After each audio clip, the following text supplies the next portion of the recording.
Trisha smiled knowingly at him and said, "You should know by now I'm never wrong." "I can back that up," Pete chimed in with a grin. "It's been 11 years and I'm still waiting to win my first argument." They all laughed as the couple tried to lift Tim's spirits. Compared to the previous week, the last few days had not been great for him.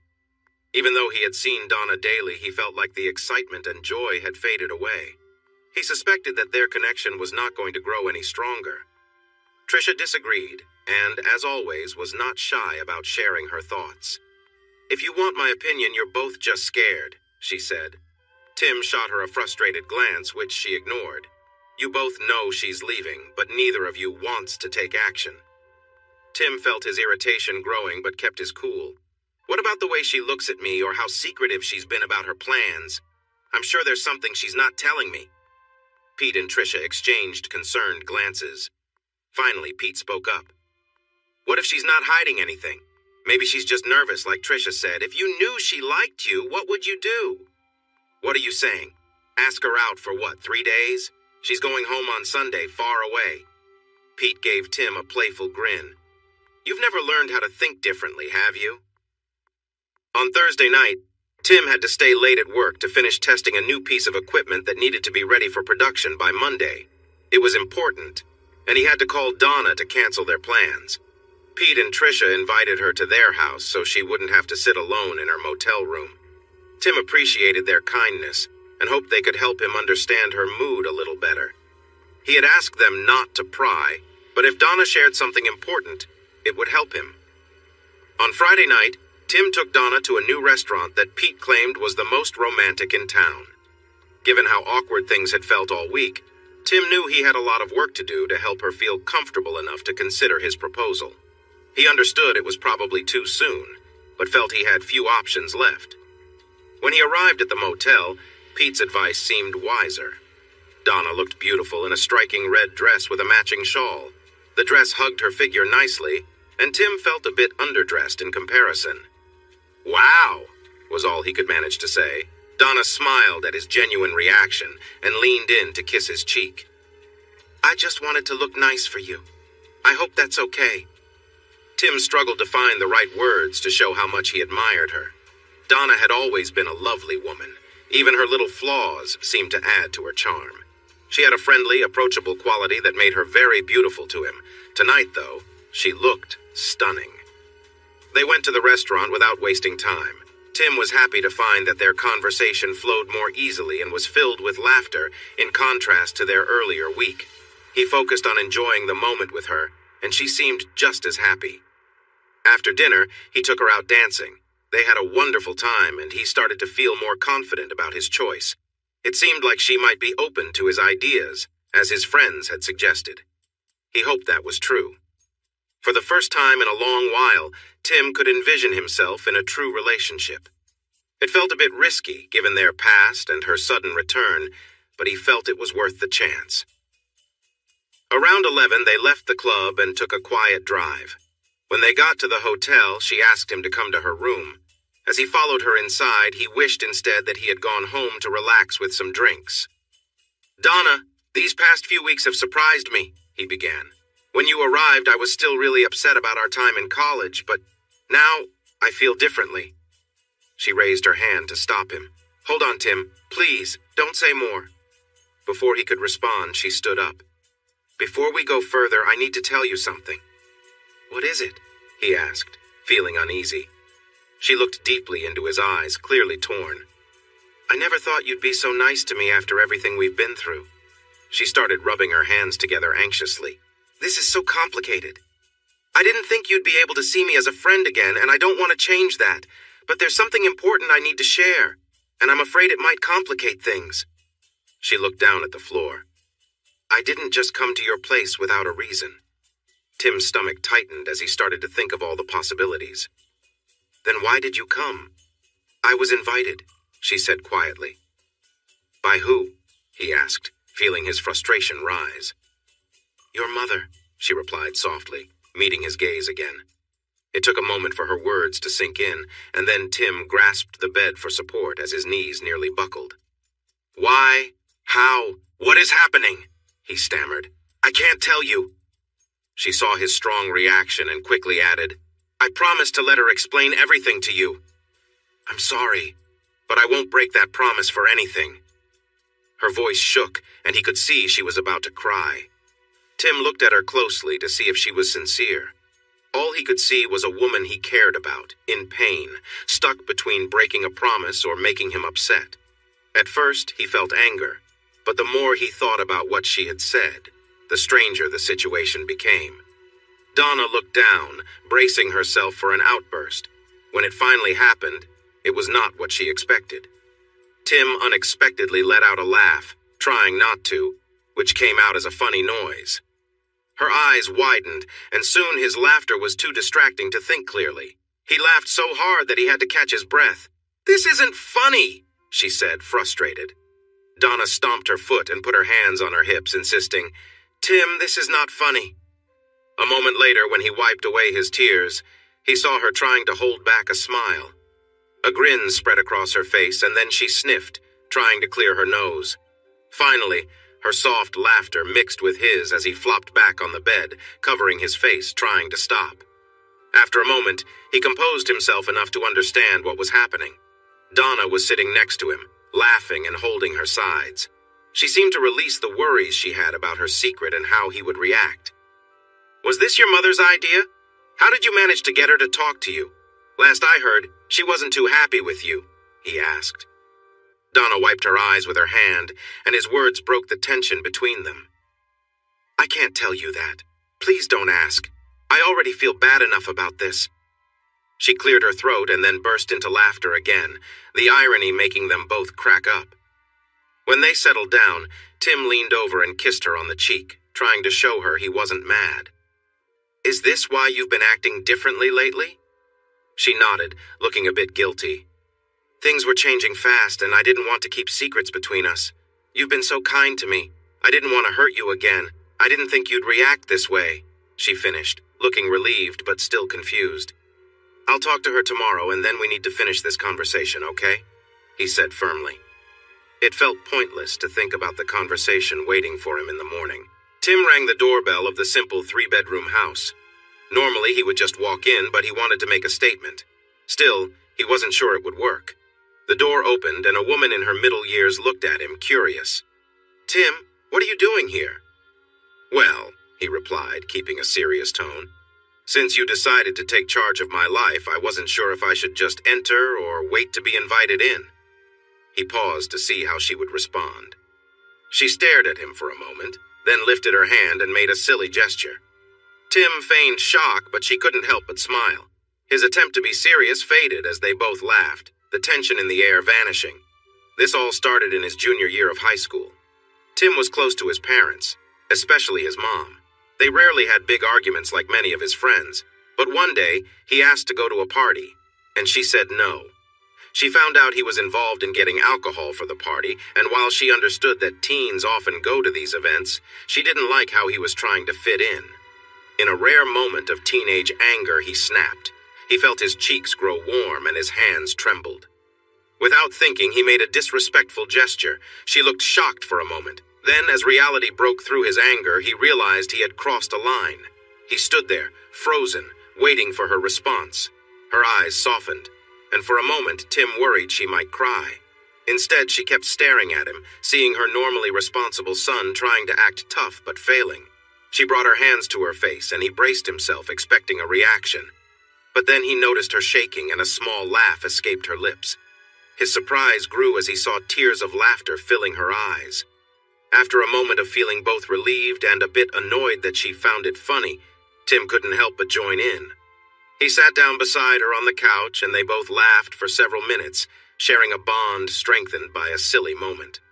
Every time one of them started to gain control, the other would burst into laughter, making them start all over again. Finally, they both calmed down and hugged each other. "I'm sorry, Mom. I didn't mean that." "That's okay, dear. I understand," she replied with a warmth only a mother can give. "Does this mean I'm not in trouble?" With a serious face, she mirrored his expression, and they both erupted in laughter again. That was the moment Tim felt their bond change. She began to give him more freedom and let him make his own choices. As a result, he made sure to be respectful, never arriving late, always calling to share where he was, and striving to make her and his dad proud. They never forgot that moment, and it became a little joke to ease any tense situations. As Tim watched her do it now, he smiled, knowing that whatever she had said to Donna was something he would eventually agree with. She was a wise woman, and he appreciated the intelligence he had inherited from her and the lessons he was starting to learn. Tim spoke earnestly, pushing away any annoyance he felt. "So I guess you're not going to deny any of this?" Her expression turned serious. "No, it's true, but please let me explain." She invited him to sit down in the living room, where she continued. "It started about 2.5 years ago. She showed up at our door unexpectedly. I hesitated to talk to her, but her manner made me feel like I should listen." Mom's face grew somber, as though she was recalling a tough memory. "Donna told me that her father had just passed away. This affected her deeply. He cared about you a lot. She shared how disappointed he was when you two broke up and she started dating Jake, though she never revealed the full story to him. After he died, she felt guilty for letting him down and had to talk to someone, but was scared to face you. So she came to me instead." Tim was surprised. "I don't understand why she thought that would be easier." Mom looked at him seriously. "She didn't really. She just wanted to avoid making things worse for you. So she thought it would be better for me to handle it. She opened up a little, but she insisted that if she ever shared the whole story, it would only be with you. We talked for a long time. By the time she left to see her friend Cindy the next day, my feelings about her had shifted somewhat." Confused, Tim interrupted. 2.5 years ago? Why didn't you say anything?" "Because I really didn't want to interfere, dear," she replied genuinely. "It's your life, and I didn't think it was right to get involved. Just because my feelings changed doesn't mean I would support her trying to reach out to you. You were starting a new chapter after school, and it seemed like you were moving on from her." "Anyway," she continued, "we chatted every few months over the next couple of years on the phone. She visited me when she was in town to see her friend. I could tell she wanted to see you, but she never asked. It was tough for me to watch because I knew she wasn't happy, but she didn't want to bring you into her troubles. About 2 months ago, she called and shared her struggles. It was clear she needed to talk to you to feel better. I felt it was time for you two to have a conversation." I looked at her warily. "Why?" I asked. She gave me a sad look. "Because you haven't been moving on either. I'm your mom. I know you well. You haven't been the same since that night. I hoped that meeting her could help you find some closure." "Is that it?" he asked, already sensing more behind her words. "No, you smart aleck," she admitted, slightly annoyed he saw through her. "After all the talks we had, I thought there might still be something between you two. You had been upset for so long, but maybe you could reach a point where you could listen to her. At least, I hoped you could." "Well, maybe you should have warned me. I almost ruined everything the first time we talked. I was so harsh. It's a wonder she wanted to speak to me again. We were lucky to work things out." She shrugged. "That was up to you. It's your life.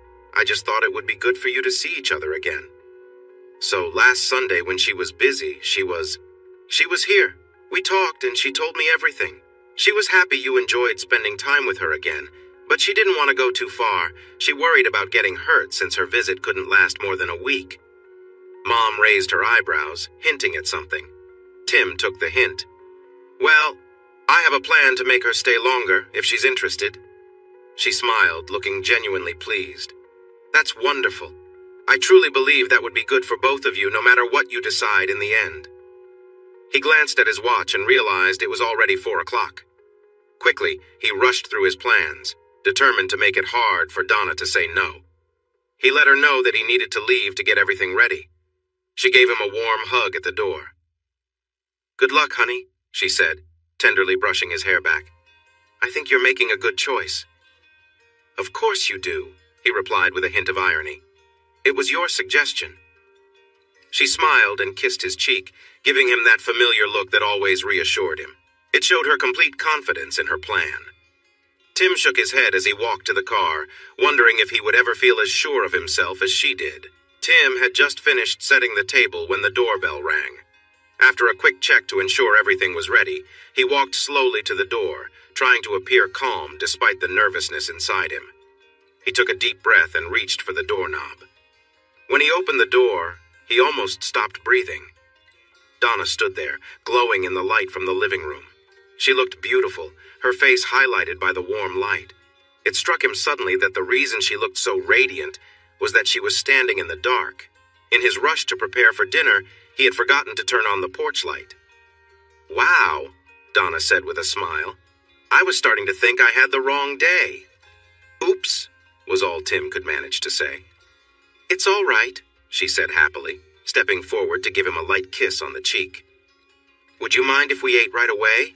he asked, hoping to avoid any questions about his visit to his mom and to set a good tone. "Dinner is ready and I don't want it to get cold." Donna smiled. "That sounds great, Tim. It smells wonderful. Did you cook it?" she asked with a playful grin. "Yeah, right. I'm going to invite you over for dinner and then risk you not liking my cooking?" He chuckled. "It's from a restaurant Pete and Trisha took me to a while back. The food is excellent. Just hurry before I mess it up." They went to the dining room where the table was set carefully. He had bought a special tablecloth for the occasion and added candles that provided a soft light. He pulled out a chair for her and then took a seat across from her. The food was tasty, but there was a bit of unease as they tried to make small talk. Tim needed everything to go smoothly, so he focused on keeping the conversation light. After they finished eating, he went to the fridge and got the French silk pie from his favorite bakery. Donna loved chocolate, and French silk was her favorite. The happiness on her face showed that he had made a great choice. They each had a large slice, but saved the rest for later. "I can't believe I ate so much," she joked. "I might need some help getting out of here." "Well, the real question is, did you enjoy it?" he asked, eager for her praise. Truthfully, it was clear she had loved every bit. "Tim, it was fantastic," she replied genuinely. "This whole trip has been more amazing than I ever dreamed. Thank you." He smiled at her words. "Can we move to the living room? I have one more surprise." She smiled back and walked to the living room while he stayed behind to get a bottle of wine and some glasses. After taking a deep breath, he joined her. Once he poured her a glass, Tim raised his own. "Two old friends, finally back together," he said, looking closely at her face. Seeing her happiness gave him the courage to speak. After sipping his drink, he began the speech he had practiced since talking with Pete. "Donna, I'm really glad you came back here. I know it was hard for you. I wish I could have made it easier." "Tim, you didn't do anything wrong," she said. He gently placed a finger on her lips to signal her to let him finish. "This isn't about blame. What happened in the past can't be changed. Now we need to decide what to do next." She seemed ready to say something, but stayed quiet. "The last few weeks have been wonderful for me, and I don't want it to end." He paused, giving her time to respond. "I don't want it to end either, Tim," she said, her eyes starting to fill with tears. "This is the best I've felt in ages. But what can we do? I have to go back home tomorrow. Work won't give me more time off, and—" She looked away, embarrassed. "I can't afford it if they did." He reached over and held her hand gently. "What if you could?" She looked at him, puzzled. "Donna, if there was a way for you to stay, would you think about it? Would you consider going out with me again and exploring what we could be?" "But how? You're not asking me to stay here," she said, glancing around the house. "No," he replied, shaking his head. "That would be too much pressure for us both. But what if I knew a nice, affordable place where you could stay?" "Tim, I would love to stay," she exclaimed, a tear rolling down her face. "I have nothing waiting for me back home. I'm completely broke. This trip has used up all my savings." "Listen, Donna, you told me before that you don't like your job and it's taking too long to get to where you want to be. My company works with a big hospital and we have a program where we fix old equipment for a tax benefit. Pete got the program started and knows some people there. They would look at your application positively," he said, smiling. "You could get a better job, one that pays more with chances for growth.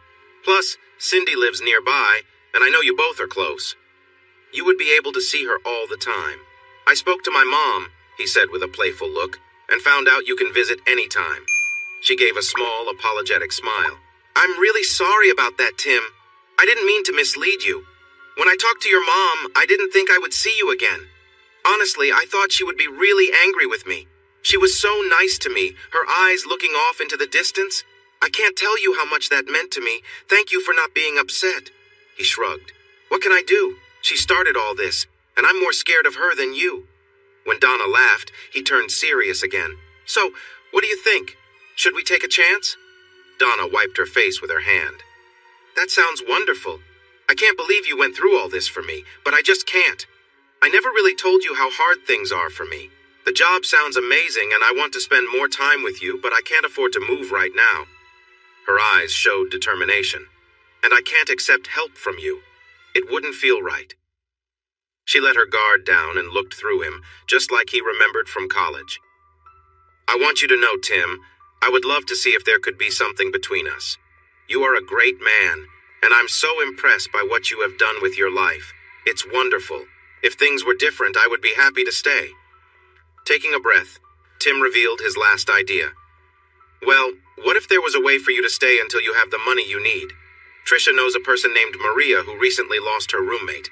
They talked, and Maria said if you are willing to sign a lease for a year, you could stay there for the first 2 months free.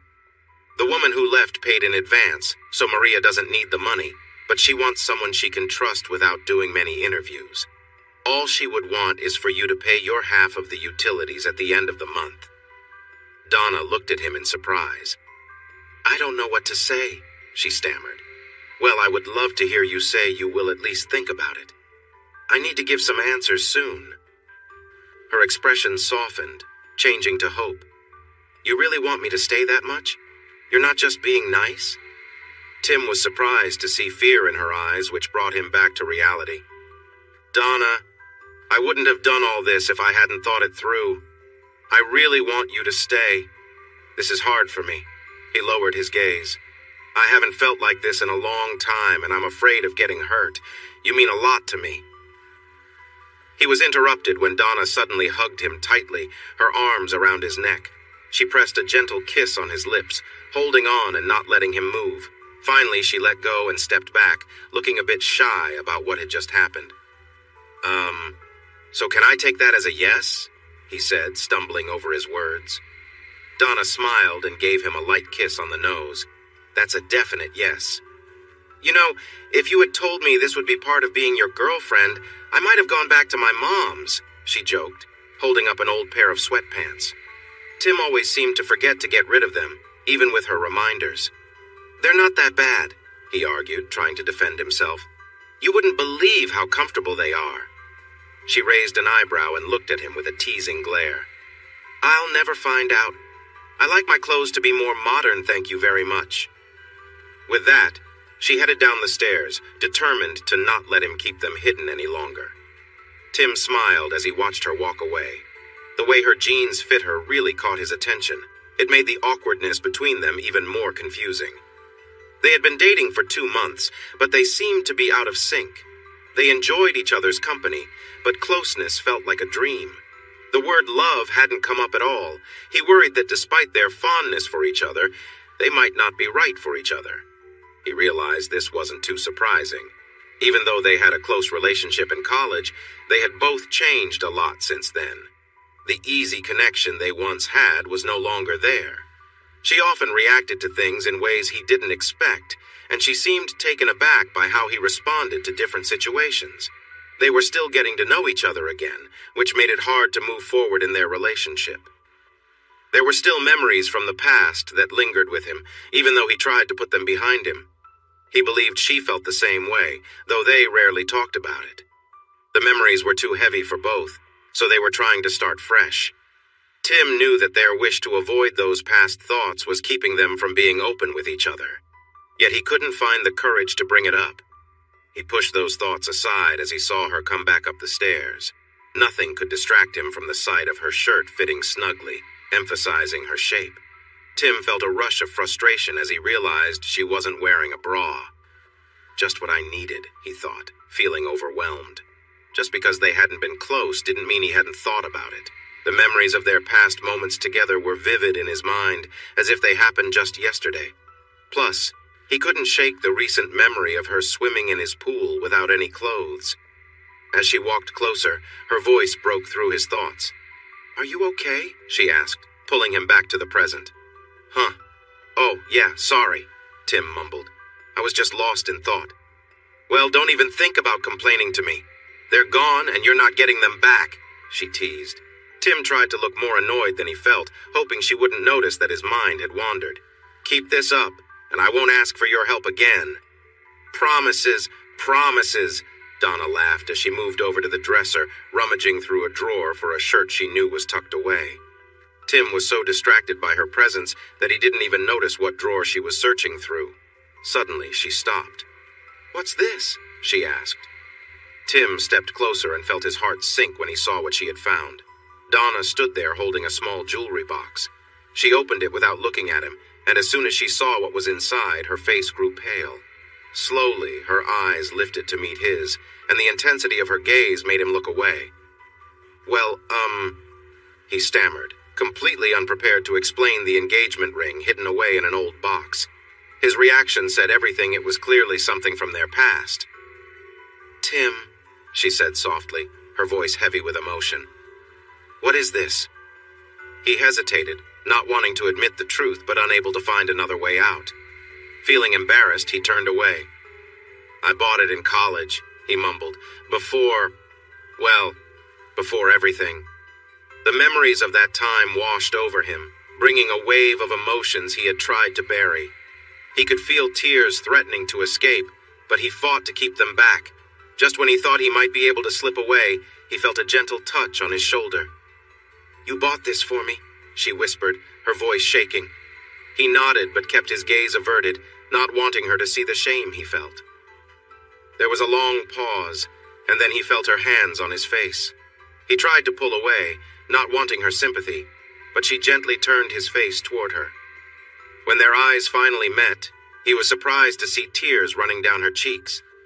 Donna leaned in slowly and their lips met in a tender kiss. It was a soft connection, filled with all the emotions they had been holding back. Tim felt something spark between them, a connection that had been missing for a long time. As they embraced, he could feel their shared history, the ups and downs, all coming together in that quiet moment. It was as if they were both remembering something they had lost and were slowly finding again. Donna leaned in closer, kissing Tim gently on the face and neck. Suddenly, she turned him around and playfully pushed him onto the bed. She followed quickly, landing beside him. Her kisses became more eager, and her hands fumbled with the buttons on his shirt as they grew closer. She moved quickly, and Tim felt her hands working their way down, brushing his side before pausing for a moment. Tim's head fell back as Donna's touch moved lower, gently running her fingers across his stomach. He could feel her warm breath as she continued downward, causing a soft shiver to run through him. Their connection deepened, and every movement seemed to bring them closer together. He gripped the bedsheets tightly, overwhelmed by the closeness and intensity between them. "Slow down," he whispered, feeling the emotions rise within him. Donna's eyes met his, and without breaking their connection, she paused. She moved beside him, resting her head on his chest for a moment as they both caught their breath. After a quiet moment, she pulled away slightly and sat up, taking a deep breath as she gazed at him. Tim reached for her hand and she smiled softly. They shared a look, communicating without words. Donna then laid beside him again, holding him close as they rested together, the room quiet and calm. They stayed close, enjoying the warmth and comfort of each other's presence, letting the quiet moments speak for the connection between them. As the moment passed, she leaned against him, feeling spent from the intense experience. He lay back, feeling tired and sweaty. Turning to look at Donna with surprise, he asked, "Where did that energy come from?" She gently held his face and said, "You are such a great man, and I don't know if I deserve you." Tim shook his head, unsure but decided not to push the topic. The closeness they shared had felt magical, and he didn't want to spoil the mood. He thought she might be feeling bad about the past, but he promised himself to comfort her later. What happened before was behind them, and it was time for both of them to move on. As he watched her relax, feeling happy and content, he felt the last piece of his protective wall start to fall away. For the first time in years, he felt truly alive. He knew without needing to hear it from her that whatever had been holding them back was now gone. "Hurry up, we're going to be late," Tim said with a bit of impatience.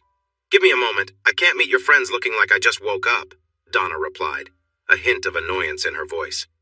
"First of all, he said, finding her irritation amusing. "If you really looked like that, I'd let them wait for us." He moved closer and playfully hugged her from behind, kissing her neck. Donna gently pushed him away as she focused on her hair. "Secondly," he continued, stepping back, "they're not just my friends, they're our friends." Donna stopped and looked at him with regret.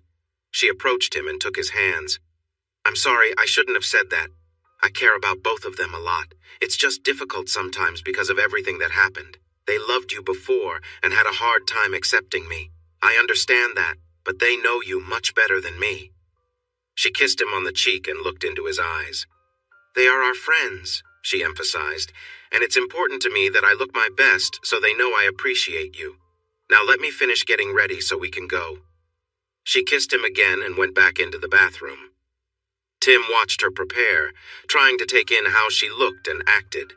This was a big night, and things would never be the same afterward. He thought about the 6 months since she had found his old ring. They had shared a deep connection that day. He couldn't imagine anything being better. As he watched her getting ready, Tim realized how wrong he had been to doubt their connection. After finally being together again, they had quickly fallen into a comfortable rhythm, so different from their time in college. They were both older now, and felt connected in many small ways he never knew were possible back then.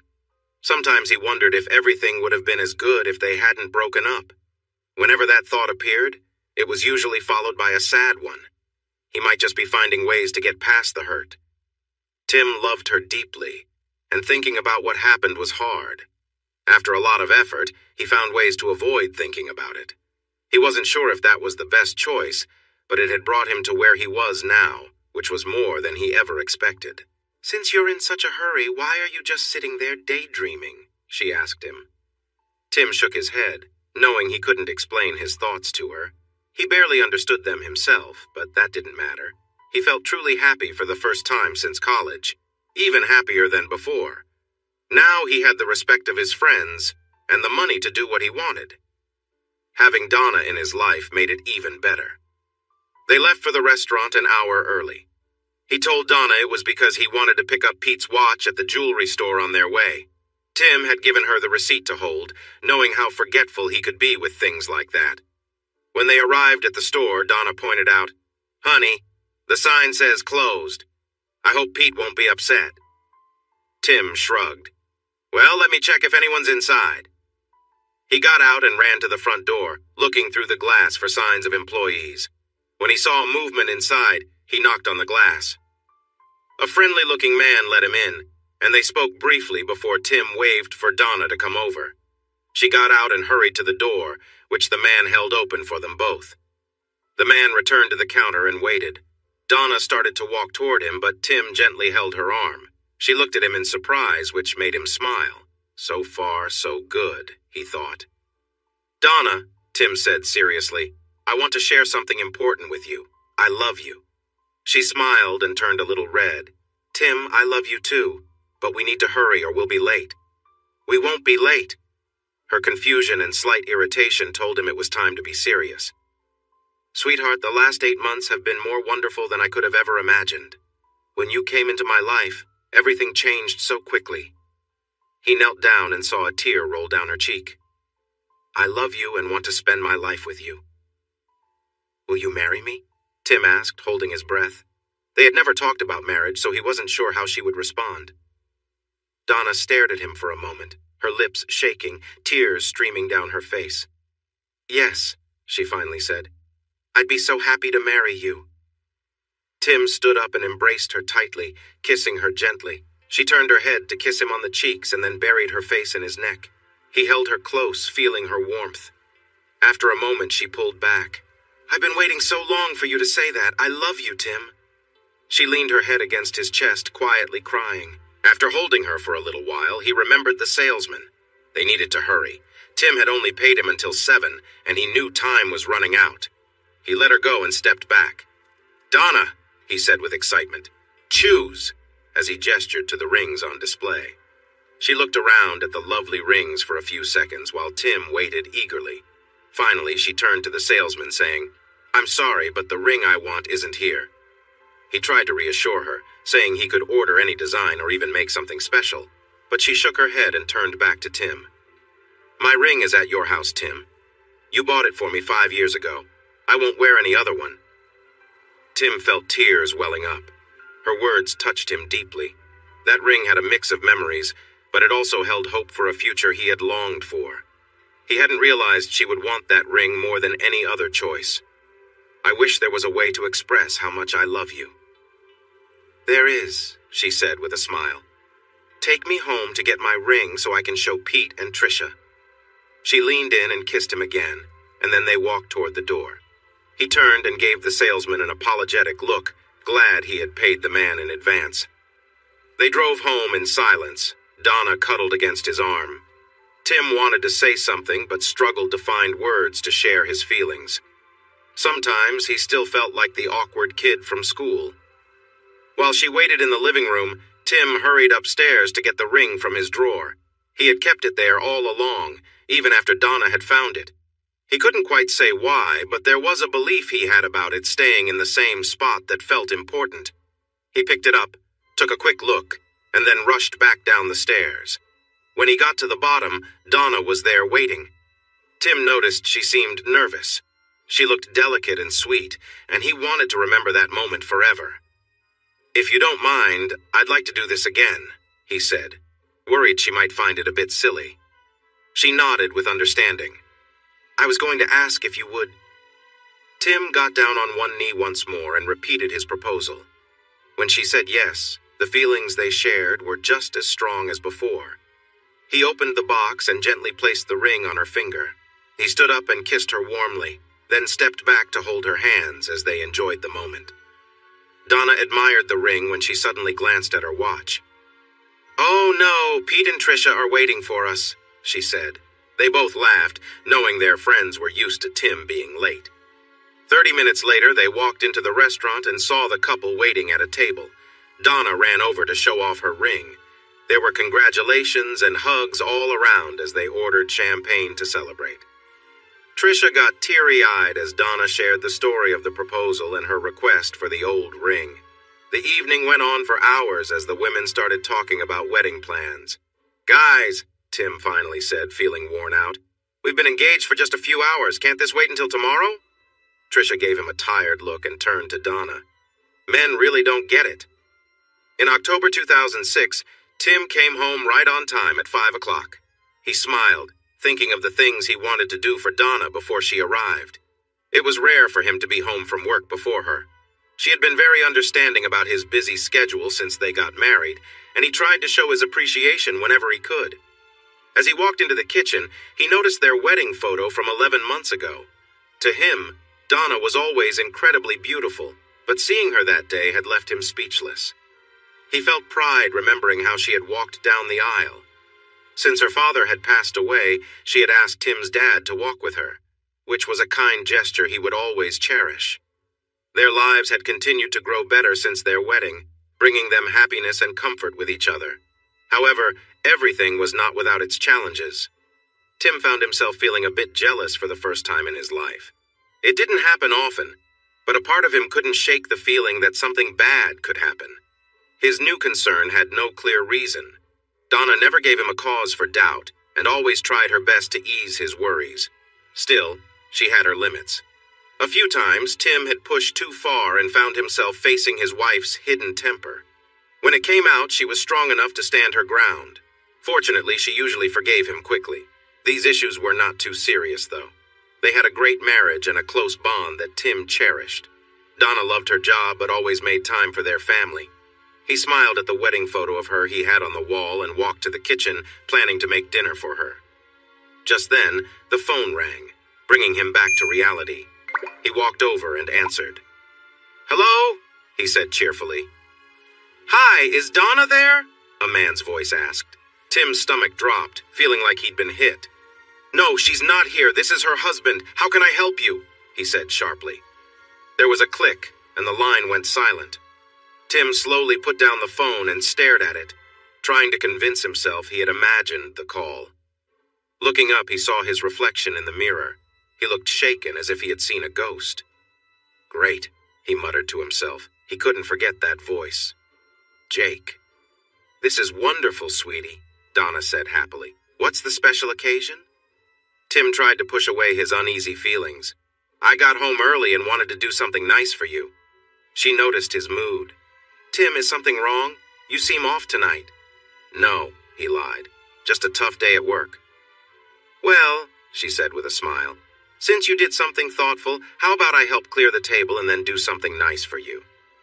He thought about saying he was too tired, but decided it wouldn't be fair since she hadn't done anything wrong.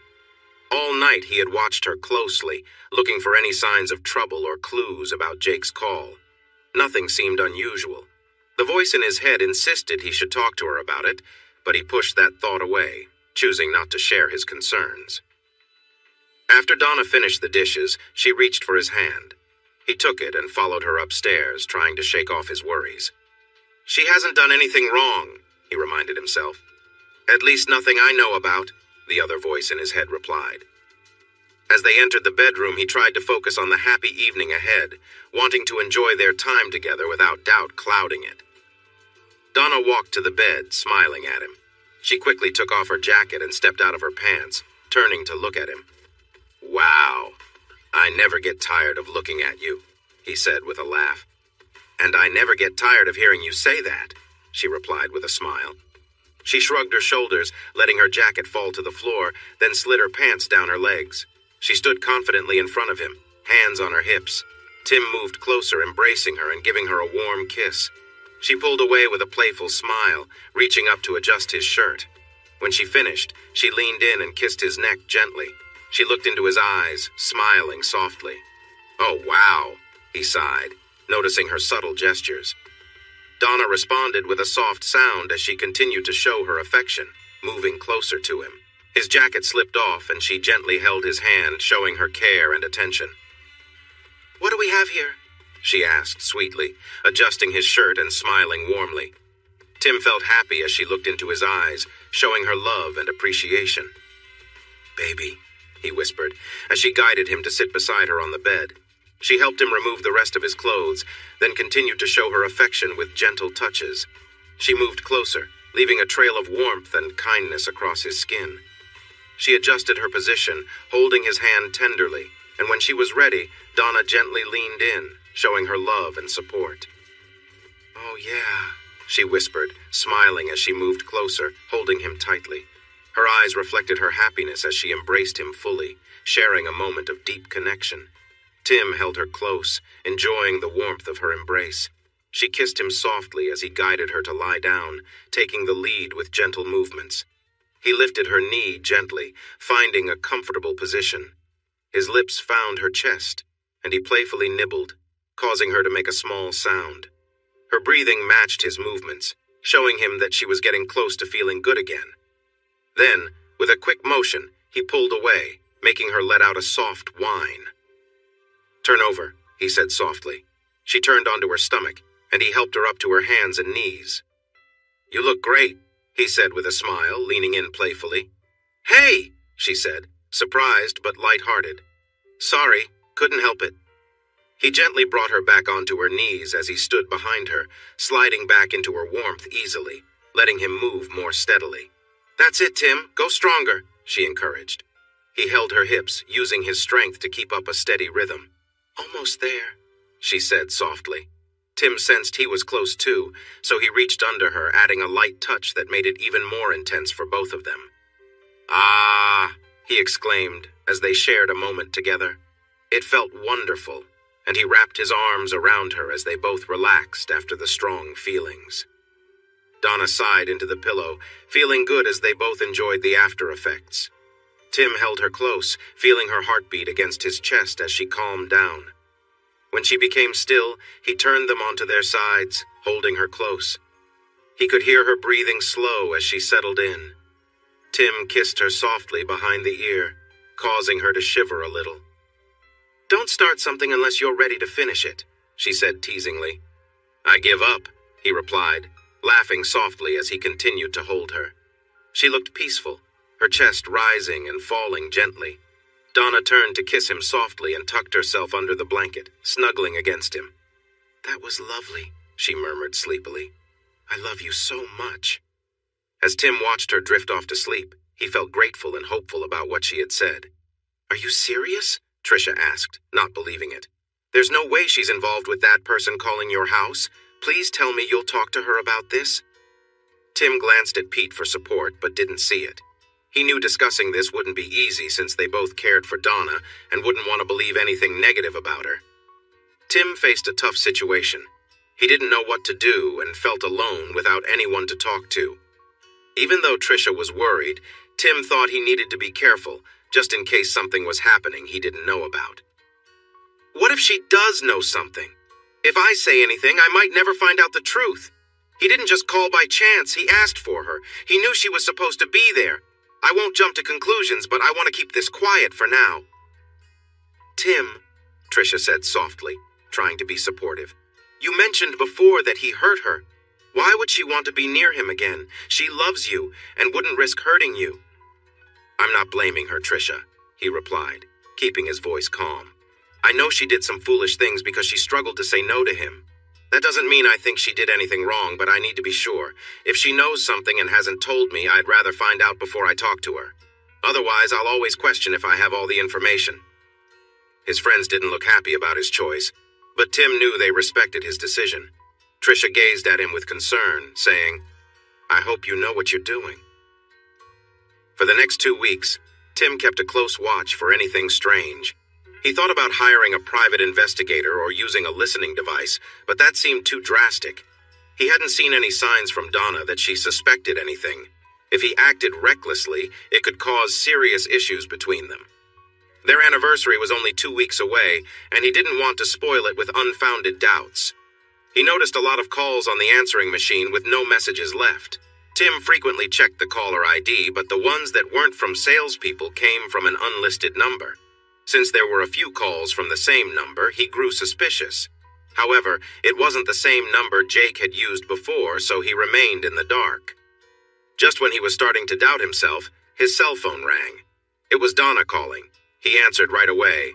Hey, beautiful. Hi, love, Donna replied. I'm really sorry, but they want me to stay at work again. Michelle is sick and there's nobody to cover until 7. Tim felt a wave of disappointment. This is the 4th time in 2 weeks. Are they ever going to get more staff? She sounded regretful. Believe me, I wish I could be home with you. I know this is frustrating, but they are really short on help. They warned me it might happen when I took the job. Please don't be upset. I promise to make it up to you when I get home, she said playfully. Okay. With an offer like that, how can I be upset? You get back to work and I will stay here at my desk. I have things I really should do anyway. This gives me a chance to work without missing time with you. I'll be home in time to see you tonight. I want us to spend some time together. I love you. I love you too. I can't wait. After he ended the call, he slammed his phone on the desk. No matter how hard he tried to understand, Jake's call made him want to be with her more, just to show her he valued her. Sadly, their jobs got in the way. He knew getting upset with her wouldn't help. It felt like the best choice was to trust her and share the information about the calls, hoping it wouldn't make him feel weak if she was hiding something. Tim shook his head at his odd worries. Donna loved him and had done nothing to suggest anything was wrong, yet he felt he needed to guard himself against the idea that she might be planning something. He went back to work, wondering if he was just messed up in his head. Front desk, can I help you? Melissa, is that you? Tim asked. Hey, Tim, she replied cheerfully. You just missed her. Missed her? He asked, confused. I thought she was working late again. He heard her sigh. They found someone to cover her shift. She went to dinner at Spiaggia's with some people from the morning shift. I think she's coming back here before going home. Do you want me to leave her a message? That's okay. I'll just pop over and surprise her. It's only about 10 minutes from here. Okay, Tim. I've got to go, she said, sounding annoyed to be left out. He hung up the phone and packed his things to take home. Even though he wanted to spend the evening together, he was glad the group was going out. He knew they needed a chance to relax. Maybe he could even buy a round of drinks to show what a great husband he was. 20 minutes later, he parked the car and jumped out, excited to surprise her. When he walked inside, he quickly saw several tables grouped together with a mix of women and men. His idea of impressing her co-workers vanished when he noticed Donna and the man sitting next to her. "Jake," he mumbled quietly. The man who had troubled Tim's thoughts for years looked familiar from college, a little thinner but clearly still in good shape and happily chatting with the women around him. As Tim made his way around the aisle, he caught a glimpse of Donna, who didn't seem happy. Maybe she's upset they can't have time alone, he thought bitterly. Taking a deep breath, Tim walked toward the table. By chance, Jake noticed him first. He smirked and leaned back, crossing his arms. "Well, it's been a while. It's Todd, right?" he said loudly. Tim was angry but tried to hide it. "No, it's Tim," he replied, trying to stay calm. He then turned to Donna, who seemed really upset. "I just came to say hello to my wife, if you wouldn't mind," he said gently, taking her arm and guiding her out the front door. Outside in the parking lot, she turned to him. "Tim, it's not what it looks like. If you would just—" "I don't think you need to finish that," he interrupted, ignoring her worried face. "Here you are, having dinner with the guy who hurt me 7 years ago. That explains a lot." He paused to calm himself. "I just wanted to say hi," he said, pretending it didn't matter. "Since you look like you're having a great time, I'll leave. See you later." He turned and walked toward his car. "Tim, please," she pleaded, her voice shaking. She grabbed his arm and spun him around. "This isn't my fault. I didn't know he would be here. I came with Janet and couldn't just ask her to leave when I walked in and saw him. Just let me come with you and I'll explain everything." He thought for a moment, then said, "All right. I'll give you 30 seconds to say goodbye to your friends. I'll wait at the front door. I'll take you to your car and then we can talk at home. If you're not there when I pull up, I won't be stopping." His serious look showed he meant it. She nodded, wiping tears from her eyes. He watched her hurry back inside and walked to his car, wondering if she could say anything that wouldn't make him tell her to leave. "It happened about 4 weeks ago," Donna said, handing him a cup of coffee. She poured herself some and sat down, looking drained. "I was about to get on the elevator when I heard a man say my name. I knew it was him without looking. When I asked him what he was doing there, Jake said he was working. After not making it in the NFL, he used his connections to get a job as a personal trainer. He finished his degree and someone from the hospital board helped him get a job at the rehab clinic. That's the building at the north end." Tim glared at her. "So when were you going to tell me?" Donna searched his face for any sign of understanding, but found none. "I'm sorry I didn't tell you that day. I really am. I told him not to disturb me at work or I would make a complaint. Since he wouldn't even be in the same building as me, I wasn't sure what to do. If I mentioned it to you, I knew it would upset you to know he was nearby. I felt it was wrong not to tell you." She buried her face in her hands. "I just didn't know how to handle the situation." He gave her a moment to gather herself and then asked, "So you didn't tell me because you knew you wouldn't be seeing him?" When she nodded, he added, upset, "Then why did I find you having drinks with him today?" "That wasn't my choice," she replied. "We got time off at the last minute. Janet invited me to join some of the girls for a drink after work. You said you would be working late, and since I was already set to work until 8, I agreed. I thought I could enjoy a nice dinner with them, bring you something home, and then relax the rest of the night with you." When I got there, Jake was already at the table. He came with one of the other girls. Janet drove me from the hospital, so I couldn't ask her to leave without causing a fuss. I called a cab and sat as far away from him as possible, hoping to get through it. Then he went to the bathroom. When he returned, he asked the girl next to me if he could sit with me because we were old friends from college. I tried to say no, but she moved anyway. There was nothing I could do without making things more difficult. That's when you showed up.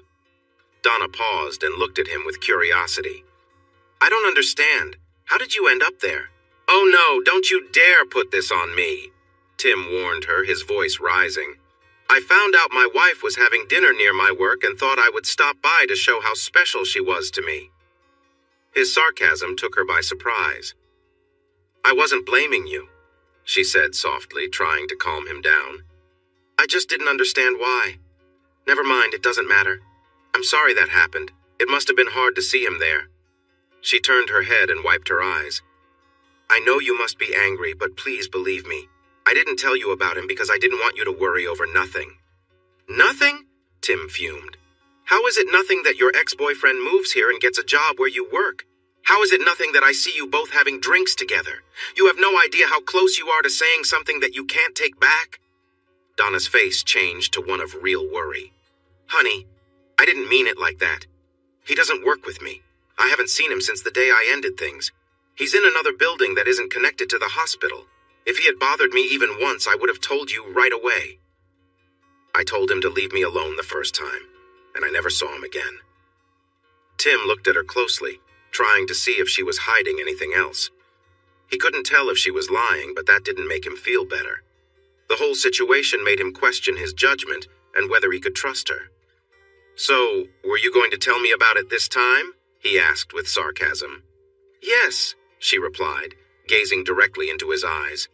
I called a cab and planned to go back to work, then drive home and talk to you as soon as you got here. Tim raised his eyebrows, not believing her. This is hard for me too, she said, her voice shaky. I didn't want either of us to have to think about it again. You mean you didn't want to feel bad about what you did? He shot back. Donna took a moment to think, then reached out and touched his hand. Tim, I was wrong not to tell you. I thought that since I told him to leave me alone, it was better not to upset you.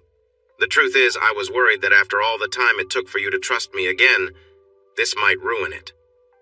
He pulled his hand away and stood up. Well, congratulations. Not being honest with me about him was a great way to build my trust in you.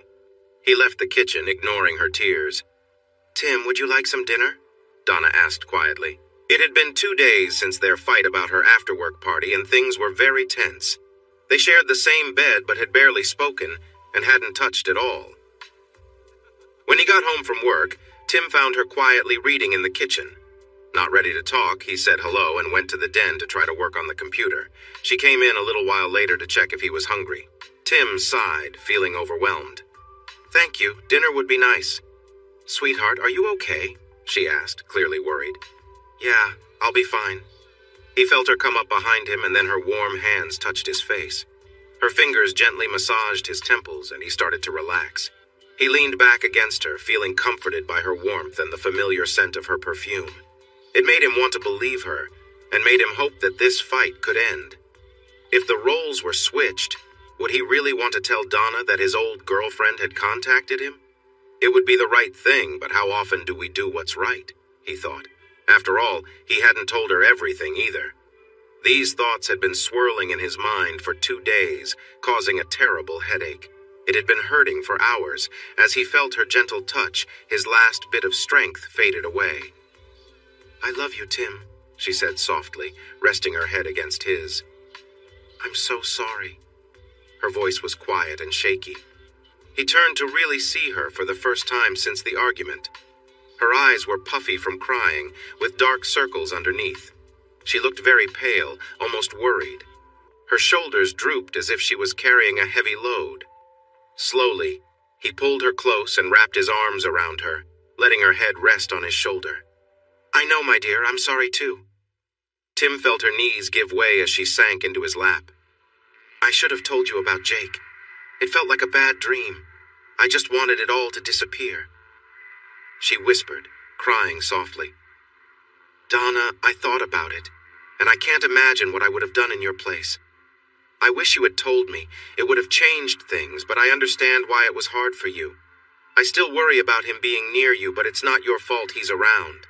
I believe what you said, but from now on, we can't keep secrets. You're my wife, and we need to trust each other completely. She nodded and kept close to him. No more secrets, she promised. Tim held her tightly, hoping he was making the right choice, though he still felt unsure. Well, it's good you both finally began acting like a couple, Trisha chided. Did you tell her about the phone calls? Tim sighed. No, there was too much happening to bring it up. He could see Trisha's doubtful look. Look, she was upset and I was stressed. It just didn't feel right to mention it. So what about tonight? What will your reason be then? No excuses, Trisha. I will talk to her about the phone calls and everything else. I know I made a mistake not bringing it up earlier, but I don't want to do it right before our anniversary. We need some time together before diving back into all of that. If I tell her about the phone calls now, she'll know I didn't trust her. It will hurt. and I don't want to do that to her before such an important day.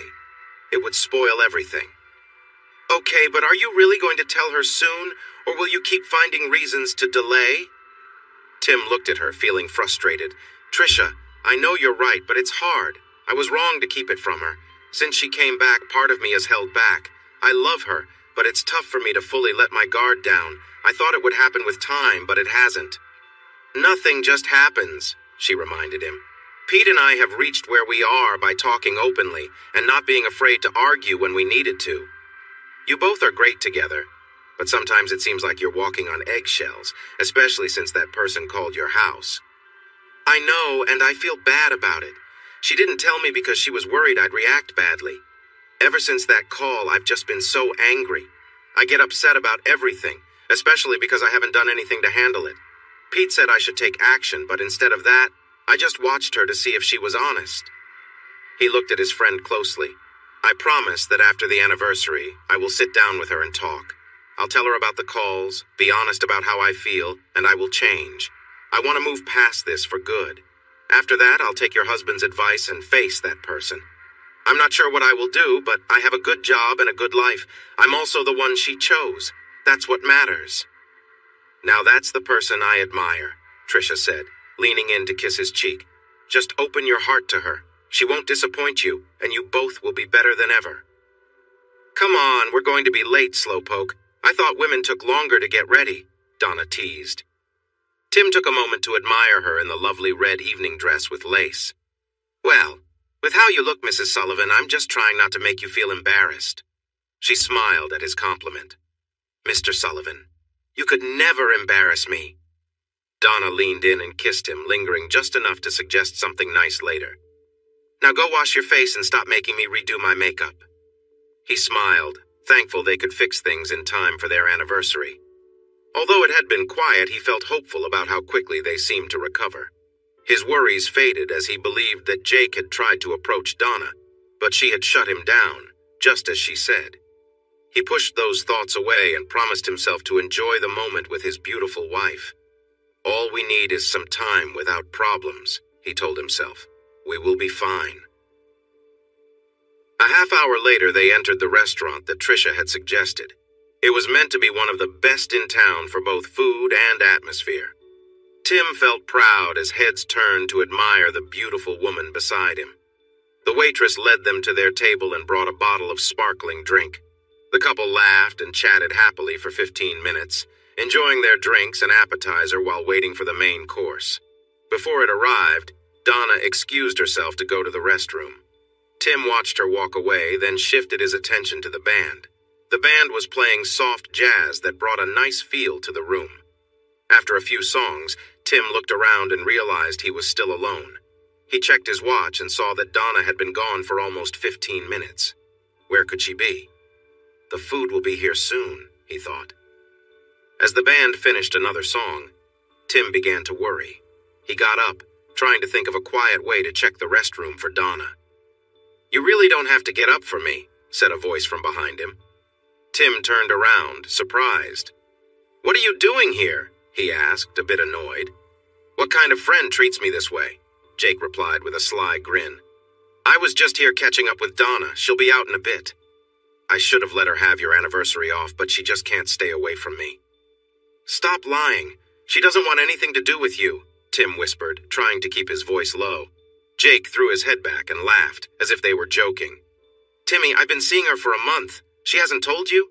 That hurts my feelings. Next time I might make her beg for my attention. Tim's mind raced, trying to convince himself that Jake was lying.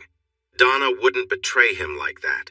The doubt he felt earlier hit him hard. He trembled with anxiety, frozen and unable to move. I don't believe you. She'll be out soon and this will all be over, he said, trying to sound sure. Well, if you won't believe me, I guess I'll have to show you. Did you see what she's wearing under that dress? Jake said with a smirk. Tim didn't know how to respond. He hadn't seen Donna get ready. She had said it was a surprise. Jake noticed Tim's blank expression and smiled. Well, let's just say I left quite the impression. When she's done, ask her if she could keep up with my request. I can't believe she did that for me now. She wouldn't do it back in college. Now I know you're lying. Donna wouldn't. He paused. realizing the weight of Jake's words. Wow, she said she did it for me, but I didn't know she didn't share it with you first. That's pretty cold, especially on your anniversary. Make sure you enjoy it later, Jake said, starting to walk away, then turned back. Oh, and maybe ask her to freshen up first, he said, laughing as he left. Tim sat back down, feeling completely overwhelmed. Jake couldn't be telling the truth, it just couldn't be real. In his mind, he clung to one small hope. If he could prove Jake was lying, everything would be okay. Donna's voice broke through his thoughts. Hey, sweetheart, you seem lost. Sorry it took me so long. Someone spilled a drink on my dress and I had to get it cleaned. I hope it doesn't leave a mark. It's such a pretty dress. Her words struck Tim hard. A mark, he said quietly, feeling empty inside. Yeah, but I think it will be fine. Oh, look, here's our food. The waitress arrived with their steaks. Unfortunately, the thought of eating or even sitting there was too much for him. Can I take a moment? He asked gently. Without waiting for an answer, he got up and headed to the restrooms, his legs feeling shaky from the rush of emotions. He pushed the door open, stumbled into a stall, and locked it. Sitting down, he buried his head in his hands as confusing thoughts swirled around. He kept telling himself that it couldn't be real. But why would Jake say something I can easily check, he wondered, unless he was telling the truth.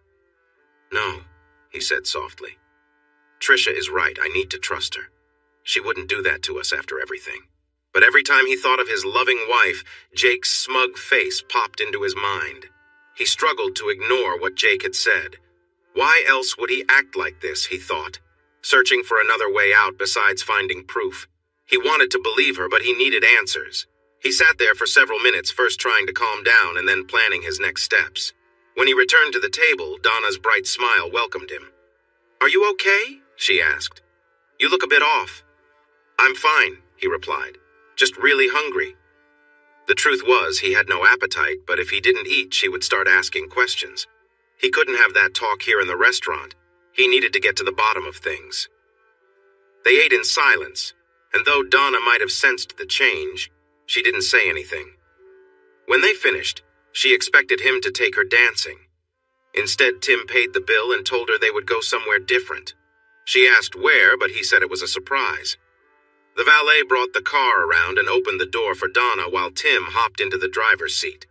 He pulled out of the parking lot and turned left, heading toward home. They made some light conversation for a bit until he noticed what he was searching for. The car turned into the same park where he had seen her car almost 2 years ago. It was the nearest place for what he needed to do. In a strange way, he thought it might help him see if his marriage was truly finished. What are we doing here? She asked, looking puzzled. Tim tried to sound cheerful. I just wanted to be alone with you for a moment. You know I care about you more than anything, right? Of course, sweetheart. I love you too, she replied quickly. He leaned in and kissed her, feeling both hopeful and scared at the same time. She kissed him back warmly, and he tried to ignore the voice in his mind that whispered, She has let you down. He gently placed his hand on her side, hoping to feel close to her. She responded warmly, and he sensed her excitement. He slowly moved his hand, and she swayed slightly, but when he tried to lift her dress, she pulled away from the kiss. Tim, no, she said, sounding upset. Not ready to give up, he switched gears and started to touch her gently. She seemed to respond more strongly, and he could feel her tremble. When he moved his hand again, she said no once more, but it didn't seem as certain. As the light from the street illuminated the front seat, Tim noticed something that made his stomach drop. He remained calm, even as he had a sinking feeling about what he was discovering. He decided to find out more. He reached towards where he thought he shouldn't go, pushing aside her attempt to stop him. Why? What are you hiding? He asked sharply. His tone surprised her and made her hesitate, allowing him to continue. What do we have here? She looked confused, sensing that something was wrong. It was meant to be a surprise for later. I thought you'd like it. Aren't you happy? This is not the anniversary I expected, he replied, pulling away and starting the car. He could see her trying to cover herself in the corner of his eye. Tim, what's wrong? She asked, sounding more hurt than angry. We're going home now, he responded, trying not to raise his voice. Why? What's wrong? Please tell me, she begged.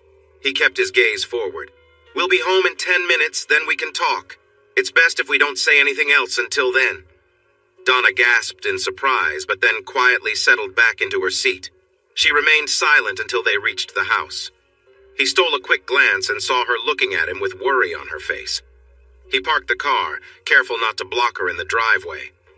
Opening the door forcefully, Tim ignored her and walked straight to the front door. He headed right for the liquor cabinet. By the time she entered, he was already pouring himself a drink. "Tim, what is going on?" she yelled. "You've never treated me like this before. I won't accept it." He looked at her with disdain. "Honestly, I don't care what you will accept." Her mouth opened in shock as she stared at him. "Donna, it's time to stop pretending. I know everything." She opened her mouth, but couldn't speak for a moment. Finally, she said, "I don't know what you're talking about." "I'm talking about you and Jake," he snapped. "What?" she shouted. "Where did you get that idea?" "I don't care if you want to deny it. We're done and I want you to leave," he said, feeling suddenly exhausted. "Tim, I don't know what you think happened, but I did not have a relationship with Jake. This is a huge misunderstanding. Please tell me what made you think that." He downed the drink and poured another. "There's no need for me to explain. I have proof and don't care how you spin it. Since you won't admit the truth, I'd appreciate it if you'd leave my house now." "Leave?" she cried, leaning against the couch for support. "You're kicking me out on our anniversary? What is wrong with you?" Her voice rose sharply. "I didn't do anything with Jake. Please stop this madness and talk to me." Something seemed to break inside her, and her shoulders drooped as tears streamed down her face. "I said I want you to leave now," he yelled, not caring if the neighbors heard. "Please don't do this. I don't understand why you won't believe me. Just talk to me, Tim. Why won't you listen?" she begged, sounding desperate. He thought angrily, how could she still act innocent? That made him even more furious. "I'm telling you one last time, I want you out of my house." "Tim," she said through tears, "I love you, and I am done with this. Just go," he shouted with all his anger. Donna cried hard and looked at him with such pain that it felt unbearable. Despite his fury, her distress pierced through his defenses. He felt an almost overpowering urge to comfort her, but forced himself to stand still, showing no kindness. Finally, Donna turned and left without picking up anything but her purse. Tim heard her cries echo down the driveway as she hurried to her car. He walked to the door and slammed it shut, though all his anger had faded away. Instead, he curled up on the floor, feeling awful inside. Tears streamed down his face as he realized that this pain felt permanent. "Tim, I'm really sorry," Pete said kindly. "Is there anything I can do to help?" "Pete, I just need to get out of here. I can't handle her calls, explaining things to my friends or family, and I really don't want to think about him." Pete nodded. "I get it, but you have to face him eventually. You know how I feel about it." "I know, but not now. My life just fell apart. I'm not ready for that. I'm going to find a beach and relax for a week or two. We can talk about him when I get back." "What about Donna?" Pete's gaze was intense. "She made her choice, so let her deal with it. When I return, I'll hire a lawyer and sort everything out." He paused, taking a deep breath. "I need a favor from you. I care about Trisha a lot, but she and Donna have become close. Please tell her I don't want either of you involved in this. I found out she wasn't honest, and I can't trust her anymore. That's it, we're done." "Got it. You don't need to worry about Trisha. She loves you too, and won't rush to take sides. But I dread telling her. She really believed in trusting Donna. Out of all of us, she might react the strongest. The baby situation doesn't help." Tim sighed and looked at his friend. "I'm sorry, Pete. I've been so wrapped up in my own problems. How is she? Have you two decided if you want to know the baby's gender?" Pete smiled for the first time. "We chose to wait until the baby is here. We're both doing well, and I'm relieved it's just a month more. My wife's pregnancy has tested everything my mom taught me. I feel like one of those over-anxious husbands saying, 'Yes, dear, I'm sorry, you're right.' It's been a challenge." "Come on, you enjoy every minute of it," Tim joked. "I've never met anyone more excited about being a dad than you. I wouldn't be surprised if you have 2 rooms ready for toys, one for a boy and one for a girl." Pete looked down shyly, making Tim laugh. "You really do. That's amazing." He laughed until he had to wipe his eyes. "Thanks. I really needed that. I'm all packed and set to go. Are you sure everything will be okay at work? You really wouldn't be much help there right now. Pete raised an eyebrow. That's true, Tim agreed. They exchanged a quick hug, and he stepped out the door. Tim thought to himself, I wouldn't want to have that talk. Trisha is going to be difficult when she finds out. He took one last look around the house, wondering how different everything would be when he got back. Tim, it's Donna. I don't understand why you think that, but it's not true. Please call me. He pressed a button, and the answering machine crackled. Deleted. Tim, where are you? I'm going out of my mind. I didn't do anything. Why won't you believe me? I'm begging you, call. Deleted. The messages kept coming. There were more than 20. As he listened, her voice changed, sounding more desperate as the messages went on. He reached the last message and found her sounding weary and distant. Tim, don't try to reach me. I listened to everything you thought about me, but I can't do it anymore. The way you treated me was unfair. I didn't know you could be so harsh. Now you ignore me? It's too much and I won't beg you again. I loved you and I'm sorry for both of us. Goodbye. Something in her tone eased his anger. He knew they were over, but hearing her say it hurt. He had believed she was the one he would be with forever. Now, he might have to start over, though he wasn't sure he had the strength to do so. His thoughts distracted him, and he missed his chance to delete the last message. The machine moved on, and a woman's nervous voice played.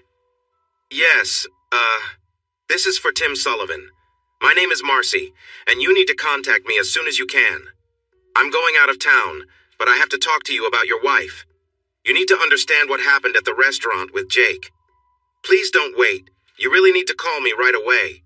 I don't want to discuss this on the phone, but it's very important. My number is... Tim stood there in disbelief, missing the rest of the message. Who was she? And how did she know about the restaurant? What did she mean by the truth? He shook himself out of it, replayed the message, and wrote down her number, forgetting all about Donna's last words. Tim walked into the bar, scanning the room for the woman in blue jeans and a red blouse. He spotted her at a booth, already seated. She waved faintly, looking displeased to be there. He approached her, feeling uneasy, like the stillness before a storm. Hi, Mr. Sullivan. Thank you for meeting me, she said, not offering her hand. Marcy, he replied carefully. Your message was hard to ignore. What's this about? Getting straight to the point, huh? She replied with a sad look. I commend you for that. Well, I don't really know where to begin. This is really hard for me to talk about. Tim had no time for small talk after everything that had happened. Look, I don't know who you are or why you're here, but I'm not here for games. You said you know something about the restaurant and Jake, so please tell me. She nodded, her face showing regret. I can't blame you for being upset. What happened was wrong. I just hoped it didn't drive a wedge between you and your wife. Tim felt himself getting angry. A wedge? He asked, shocked. She was with her old boyfriend on our anniversary. I kicked her out. Now stop wasting my time and tell me what you want. Marcy looked at him sadly. I'm really sorry, Mr. Sullivan. I promise I had no idea. If I had known, I wouldn't have helped him. Helped him? Jake, she confirmed. I was the one who helped him deceive you. Deceive? He said, suddenly feeling uneasy. Your wife never had a relationship with him. She ignored him completely. No, Tim groaned. You're lying. He told me, yes, he told you what he thought would make you doubt her. We met right after he came here and we've...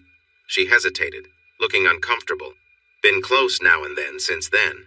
A few days before your anniversary, he called me and asked for help. He said a guy who had wronged him would be at a restaurant with his wife for their anniversary. Jake wanted me to help him make the guy think his wife was unfaithful. From what he said, you were making his life hard. He claimed that your wife used to date him and was making serious threats at work. I knew it was wrong, but I wanted to trust him. It took time, but I eventually agreed to help. She turned her gaze away, the shame clear on her face. We got to the restaurant just after you did and sat at the bar. After a while, your wife got up to go to the restroom. Jake and I followed her, and he waited outside while I went in. When she was at the sink, I approached her with a glass of wine and you spilled it on her dress, he finished, feeling upset as he remembered how Donna tried to explain what happened. Yes, I apologized and said it would ruin her dress and that we needed to get someone to help. I stepped out and told Jake to ask a waiter for some soda water for the stain. His plan was to keep her in there long enough for you to think something might happen. I went back in to distract her until a waitress arrived. When she did, I just kept apologizing and tried to keep Donna talking. Because I spilled the wine on her dress, she had to take it off to clean it. The waitress hurried out to get her something to wear. When she returned, Donna changed out of the dress and put on a smock. That was when I noticed the underwear she had on. It was what Jake said he needed, but I saw that her underwear was very thin, which made it clear she, well, you know. I told her that my partner liked that too. She looked a bit embarrassed, but said she wore it to surprise her husband for their anniversary. I knew it was just what he wanted, so I excused myself to go tell Jake everything. Then I went back in and tried to keep them busy while he talked to you. She finished her story and looked at him sadly. That's all I have. Tim felt a strong urge to shout that she was lying, that this was some sort of complicated trick to trouble him. People could not be this tricky. In the end, it was all so much for him that he could only ask, "So why are you telling me this now?" He was so happy with how things turned out that he drank a lot afterward. When we got back to his place, he told me the whole truth about everything. I was shocked, and the more I thought about it, the more I felt ashamed. It was foolish to believe him, and even worse to do something bad to people I didn't know. He just had a way of getting me to do what he wanted. After he finished bragging, he fell asleep. I left and haven't talked to him since. To be honest, I don't think he even noticed. Her face showed disgust. I felt it was important to make sure you knew the truth. I just hoped it wasn't too late for you and your wife. Neither of you deserved this, and I'm really sorry for my part in it. Tim's mind was filled with confusion as he tried to separate the truth from the lies. "So why did it take you 2 weeks to call me?" he asked, a bit harshly. She wanted him to see that she really felt regret. "If you had done something this terrible, would you want to meet the person whose life you helped ruin? Besides, I tried to call several times but only got your voicemail. I wanted to talk to you in person. This isn't the kind of thing you can just leave on a machine. I waited as long as I could, but I'm leaving soon and didn't know when I'd be back, so I finally left a message." They spoke for a few more minutes, but she didn't have any answers about Jake's motives. Tim wanted to be angry with her, but felt too busy feeling sorry for himself. After everything that happened, he knew he couldn't just take her word for it. He didn't know who to trust anymore. The only thing he thought he could do was go back to the restaurant and try to find out if she was telling the truth. An hour later, Tim arrived and asked to speak with the manager. He was a neatly dressed man with some gray in his hair, looking to be in his early 40s. "Hi, my name is Robert. How can I help you?" Although he had planned different ways to explain what happened, in the end, Tim felt that telling the truth was best. He shared Jake's claims, but skipped over what happened in the bathroom. "Mr. Sullivan, this is a nice restaurant. I can assure you that nothing like what this man mentioned could have happened here." "Well," Tim said slowly, choosing his words with care, "do you know if anything unusual happened 2 weeks ago Friday night? My wife mentioned something about an incident in the ladies' room with another woman and a glass of wine." "Wine," Robert said, pondering with his hand on his chin. "That sounds familiar. Let me check." He reached for his phone. "Tammy, could you find Louise and ask her to come in, please?" After he hung up, he looked at Tim. "Louise runs the wait staff and would know if anything happened." They waited briefly until a young woman in her 20s entered. "Yes, sir," she greeted formally. "Louise, did anything unusual happen 2 weeks ago Friday night? It had to do with an incident in the ladies' room." Suddenly, her eyes brightened. "Oh, you mean the woman in the red dress?" Tim felt a sharp pain in his stomach and had to wrap his arms around himself. She gave him a puzzled look, but continued. "There was an incident where another woman spilled some wine on her dress. I brought some club soda and got her an apron to wear while we cleaned it. She was very kind, but really embarrassed about the whole thing. Are you her husband?" He nodded, too shocked to speak. "She couldn't stop talking about you and your anniversary. It was so sweet. I hope I'm that happy someday. Did her dress—" She paused as he suddenly stood and rushed toward the door without replying. "Did I say something wrong?" she called after him as he hurried out. Tim rushed through the hospital doors, hoping to find one of Donna's friends at the front desk. The maternity ward was secure, so he knew he couldn't just walk in to see her. He hoped to find someone he recognized who could help. Unfortunately, the two women at the front desk didn't seem familiar. He took a deep breath and approached them. "Hi, I'd like to speak with Donna Sullivan, please. She works in the maternity ward," he said, trying to sound casual. The older woman looked at him with suspicion. "And you are?" He let out a small sigh of disappointment. Her expression was unfriendly. "I'm her husband, Tim." She turned to the other nurse and they exchanged a glance. "I'm sorry, sir, but Mrs. Sullivan asked not to be disturbed." He could almost hear the unspoken addition, "by you." Thinking quickly, he asked, "Could I leave her a note?" The first woman shrugged her shoulders. "If you'd like, I'll make sure it gets to her."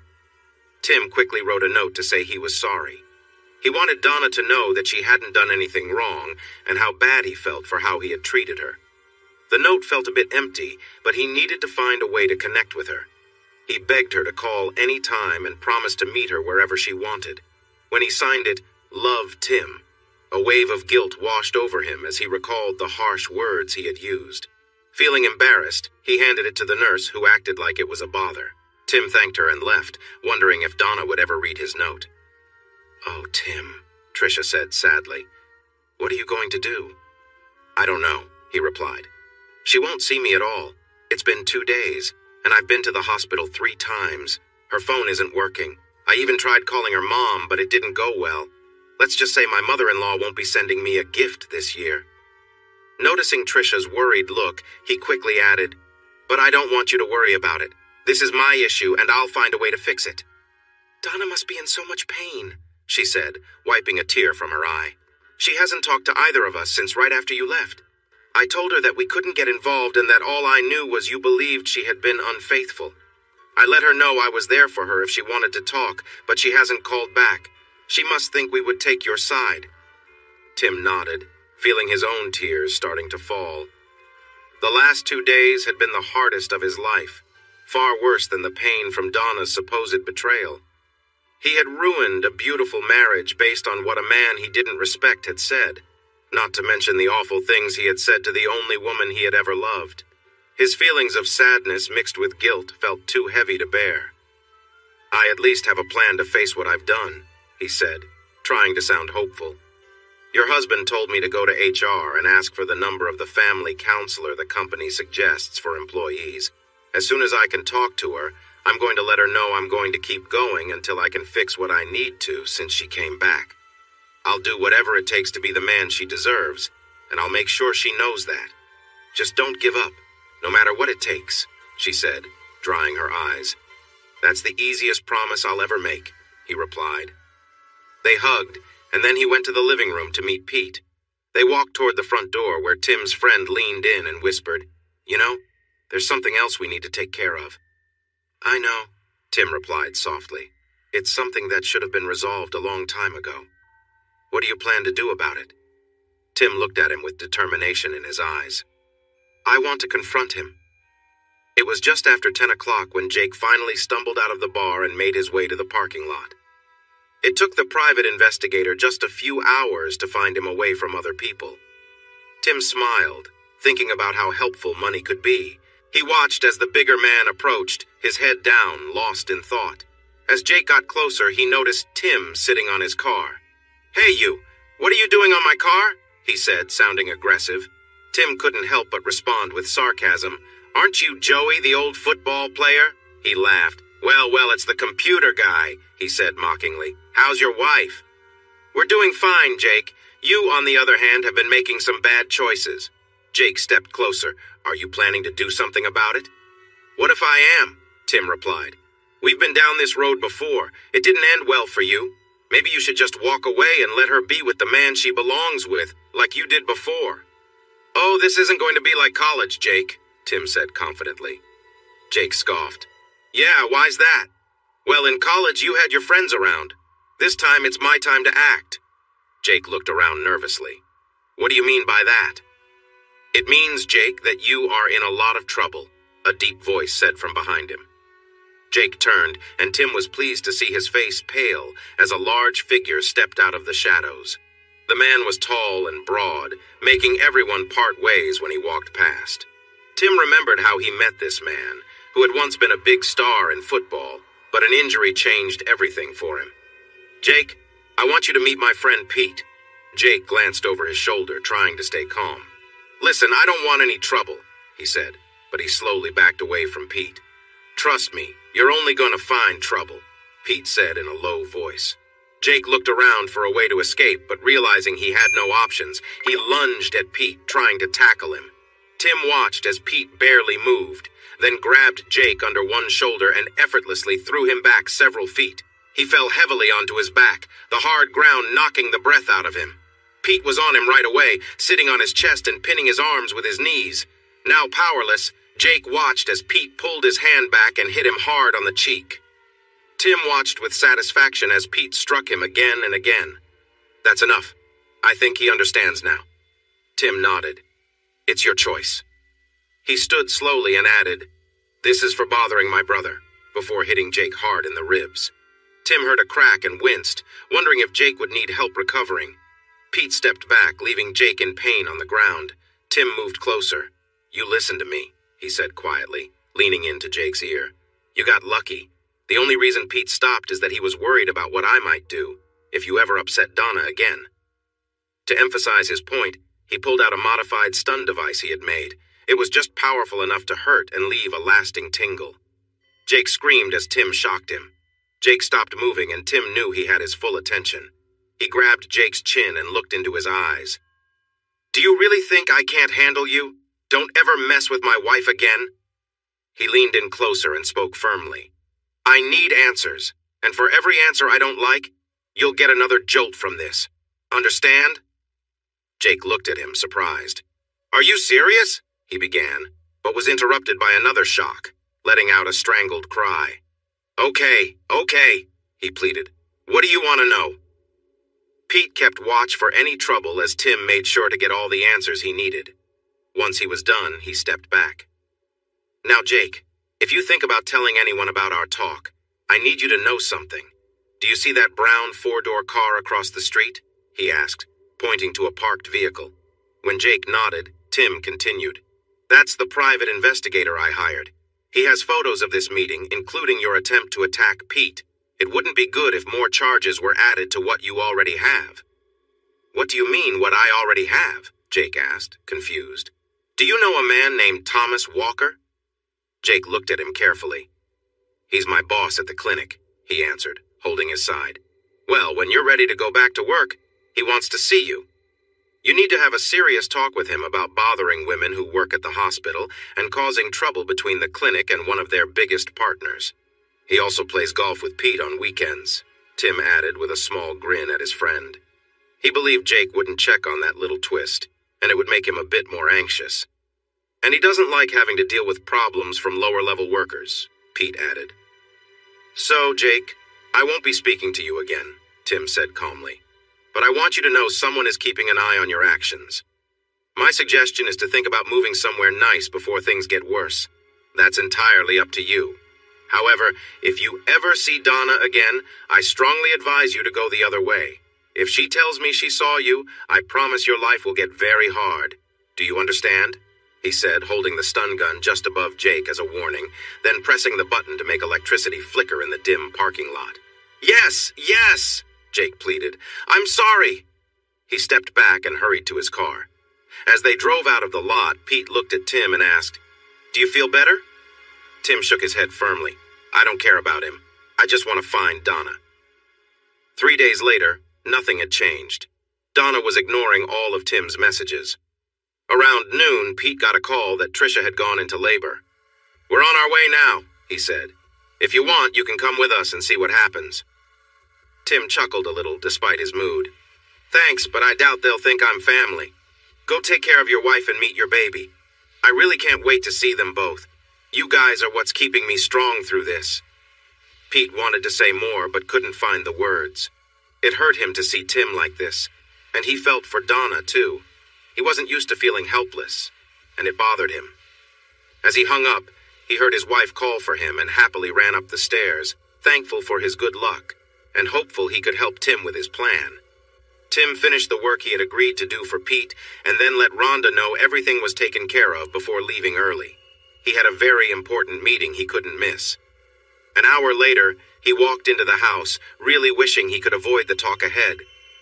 I can't believe this, his mother said, upset with the situation. How could you do this? Mom, I wish I had an answer. I was upset, I was hurt, and I thought there was proof she had been unfaithful. After finding out he talked to her without telling me, then seeing them together at that restaurant. I just lost control. I didn't want to listen to her. I thought it was all untrue.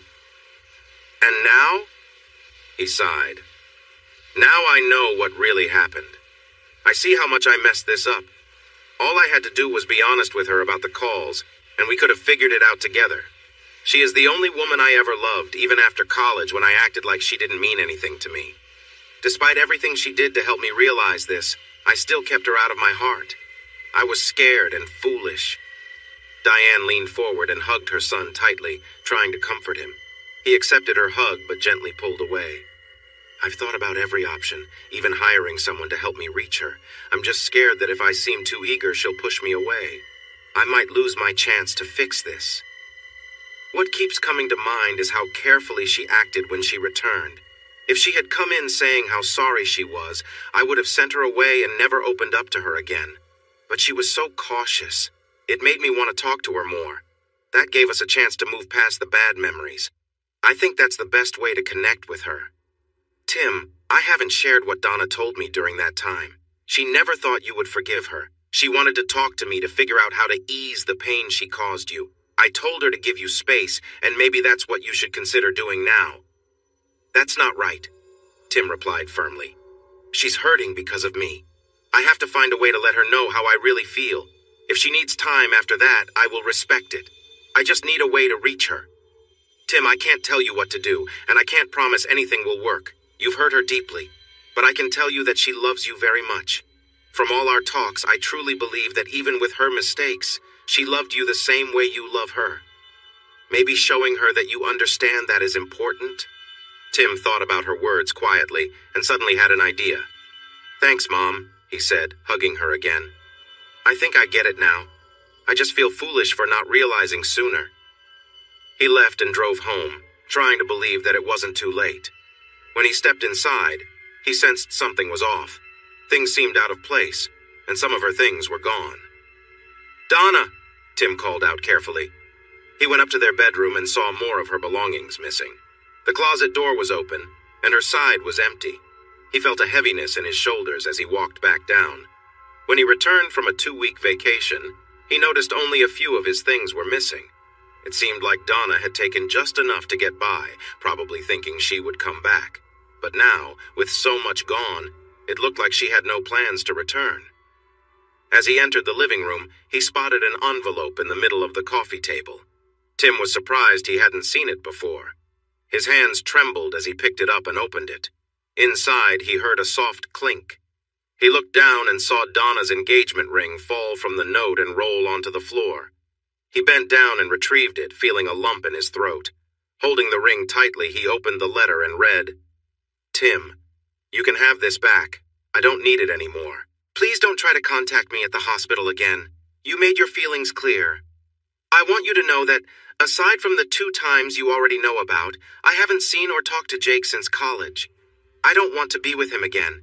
You are all I ever wanted, though I don't expect you to believe that. I love you, and I'm sorry you couldn't trust me. I know I made mistakes, and I regret them. There is nothing of yours that I want. You can keep your house and everything in it. Just let me go so we can both move on. Donna. 2 hours later, Pete called to share the news about little Cynthia Marie. Tim tried to sound happy, but it was clear his heart wasn't in it. He decided not to mention the ring or the letter, knowing this was Pete's moment to celebrate. After letting Pete share all the details about the birth and how mother and baby were doing, Tim told him to give Trisha a kiss and wished him good night. Hours later, he fell asleep on the couch, still staring at the ring, lost in thoughts about how to fix this situation. Hello? A woman's voice answered, sounding unfriendly. Caroline, it's Tim, he said, trying to be polite. From her tone, it was clear she knew who was calling. Can I please talk to you for a moment? Just as Tim feared she would hang up, she hesitated. Maybe it was something in his voice or maybe something else, but she allowed him a chance to speak. Go ahead, she said reluctantly. He took a deep breath, thankful to finally get a bit of a break. Caroline, I did a terrible thing. The reasons aren't important right now, though I want you to know that Donna didn't do anything wrong. I can explain what happened if you want, but those are just excuses. The truth is that I hurt your daughter badly because of my jealousy and insecurity. He paused, allowing her a moment to respond. Go on, she said, offering him a bit of hope. The most important thing now is that Donna understands I never meant the awful things I said to her, even when I felt upset. I said those things to make her feel what I was feeling. I never hated your daughter. She is the best thing in my life, and I will love her forever. Well, Caroline replied, that sounds more like the young man I thought I knew. But Donna is really hurt. I don't think there's anything you can say to fix what you did.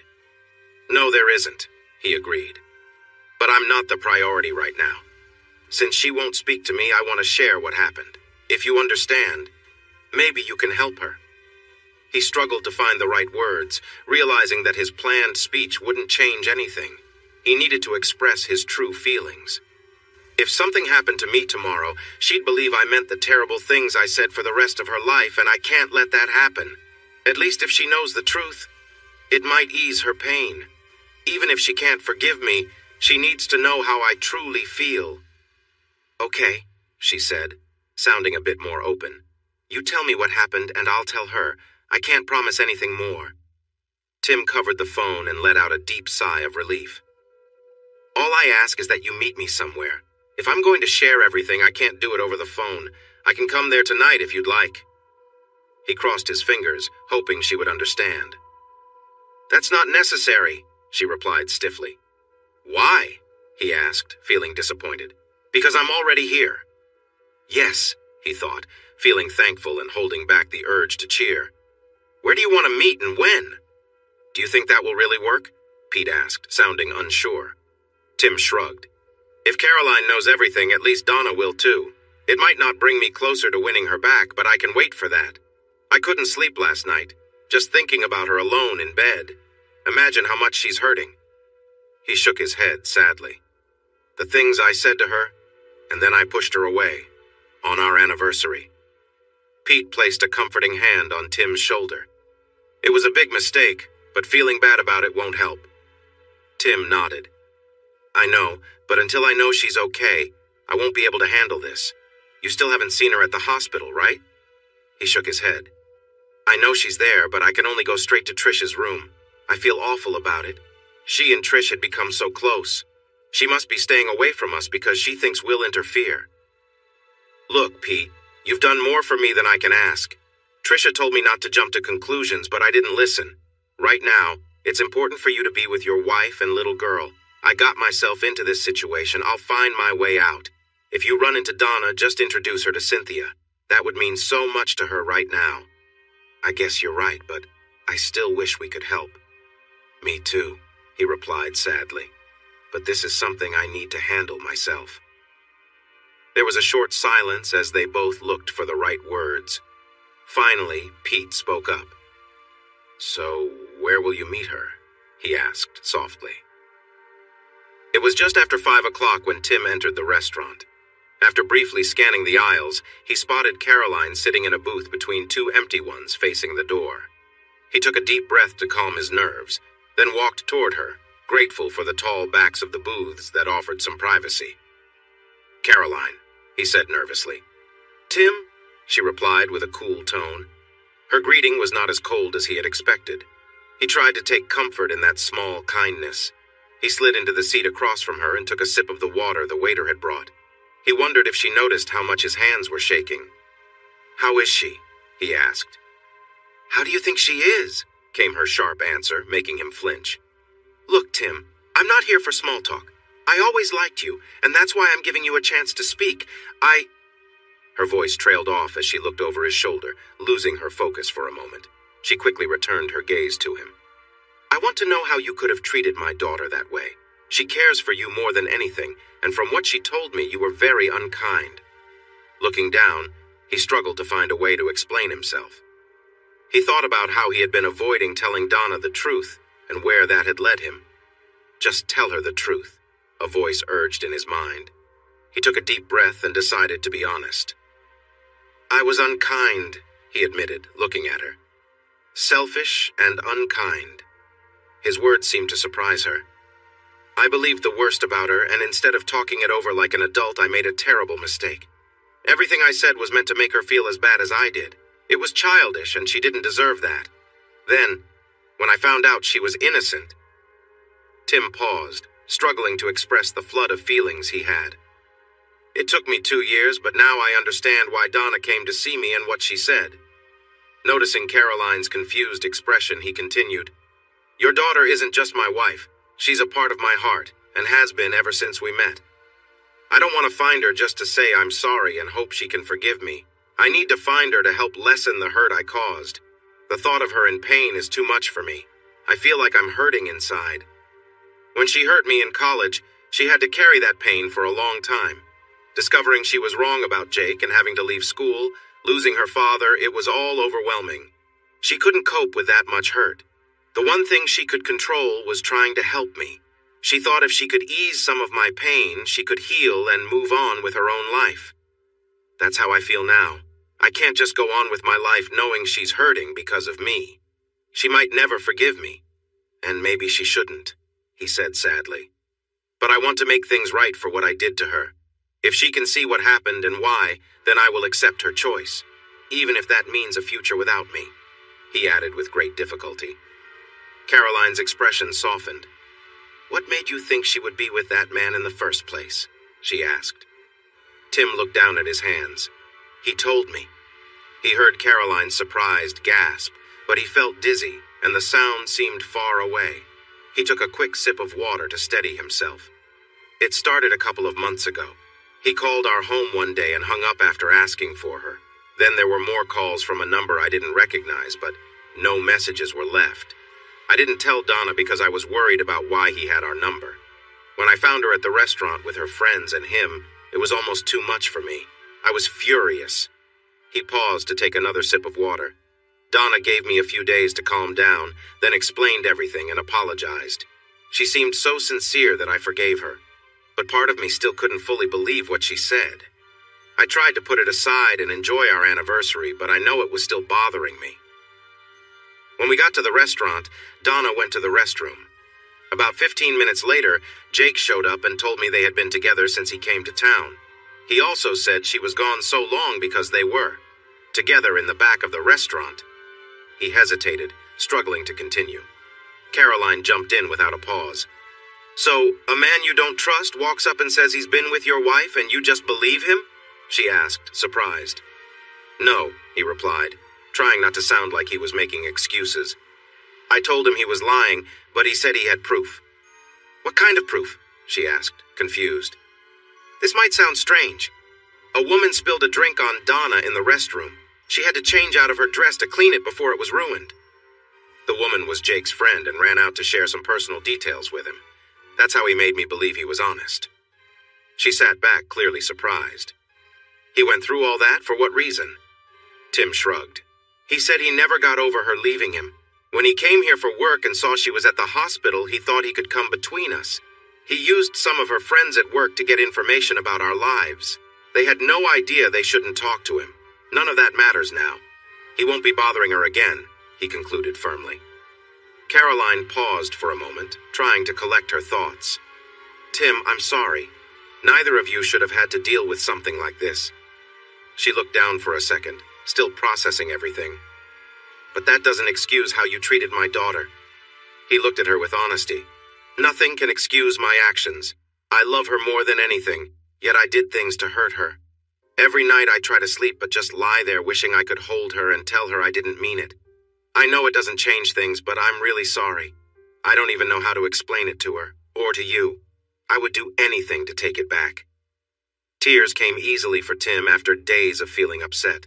Talking to Caroline pushed him to his limit. Excuse me, he murmured, planning to go to the restroom. As he stood, she grabbed his arm. No, don't leave, she said, surprising him with how firm her voice was. Then it softened. Could you tell me why?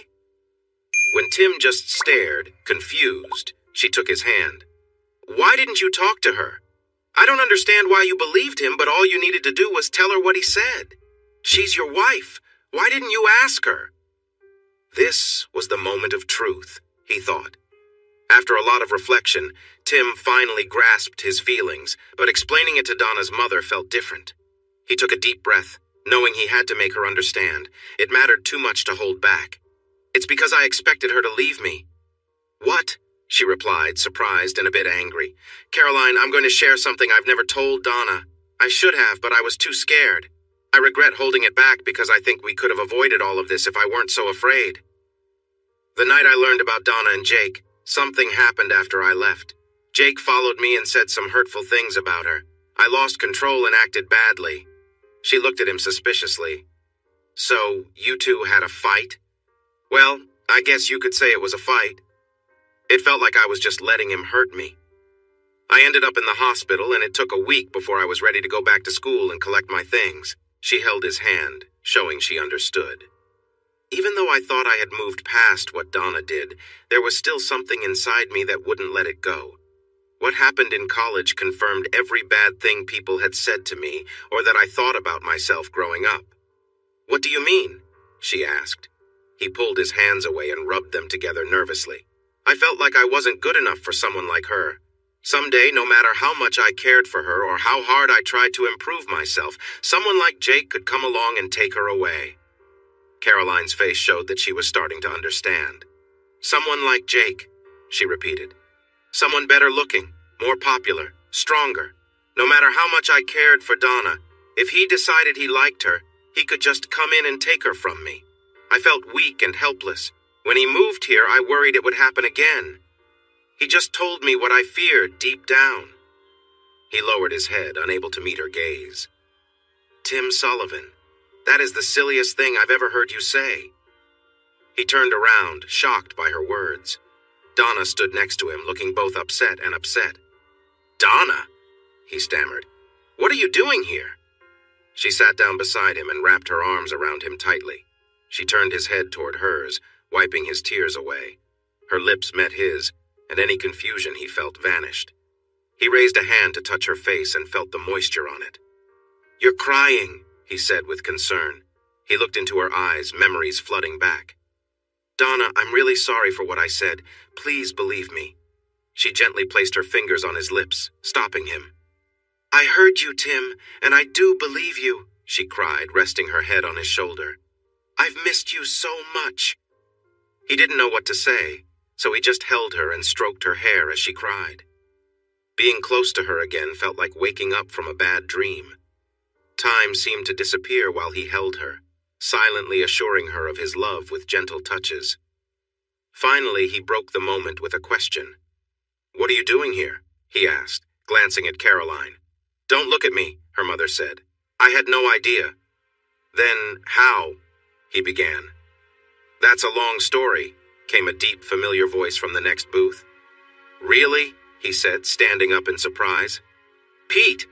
He was sitting in the booth next to theirs, smiling widely at Tim. "You said you hadn't seen her. What's going on?" Donna pulled Tim back to sit beside her. "It's my fault, Tim. When Trisha came to the hospital feeling unwell, I wanted to be there for her. I just asked them not to mention you or tell you they had seen me. It wasn't fair for them to be in the middle of our problems at that time. I couldn't miss my goddaughter's birth." Pete moved to their booth and sat beside Donna's mother, shaking her hand. They both turned to watch the young couple, and he spoke. "I feel bad for not telling you about seeing her, but you both asked us to stay out of it, and I didn't want to make things worse. Until Caroline talked to you, that was too good to ignore. I wanted to help but needed a reason. This was just what I needed." Donna added, "Trisha insisted I needed to know what really happened and why you reacted the way you did. I told her I wasn't ready. After all, I gave you 2 weeks and you wouldn't even talk to me." She paused, not wanting to lead the conversation back to hurt feelings. "I'm sorry. I was so upset by what I thought happened that I left for a couple of weeks. No one knew where I was, not even my family. I wish I could change it all," he said softly, gently touching her face. "I love you." "Not again," Pete said with a playful tone. "You two definitely need some time alone." They all laughed together. "There's one question I still have," Donna said, looking at Tim with curiosity. "Everyone at the hospital was talking about Jake coming into the emergency room in rough shape the other night. Do you know anything about that?" "Don't look at me," he replied quickly, glancing at Pete. "Peter Briggs," she said with a pointed look. You were involved, and your wife is about to give birth? What if you got hurt or in trouble? What were you thinking? It's not my fault, he said, making a sheepish face. I was just there to make sure nothing happened to your husband, and then that guy attacked me. I swear that kid isn't too bright, he said, chuckling. Donna tried to keep a serious face, but couldn't help but smile. Whatever you were thinking, thank you. She stood up and kissed him on the cheek, making him smile even bigger. Tim spoke up. We were only there to warn him not to cause any more trouble. The situation got out of hand. On the bright side, I don't think Jake will bother us anymore, Tim said. Since what he did didn't happen at the hospital, we can't really get him fired. But our company has a lot of influence because we do so much business with them. Someone will talk to him and let him know that if he bothers you again, he won't have a future at the clinic or any other place. Tim allowed himself a small smile. Besides, I doubt he'll want to run into Pete again. Pete chuckled. You should have seen your husband. He was quite intimidating. Donna gave Tim a curious look, but he shook his head, so she let it go. Pete, Caroline, Tim said, turning to them.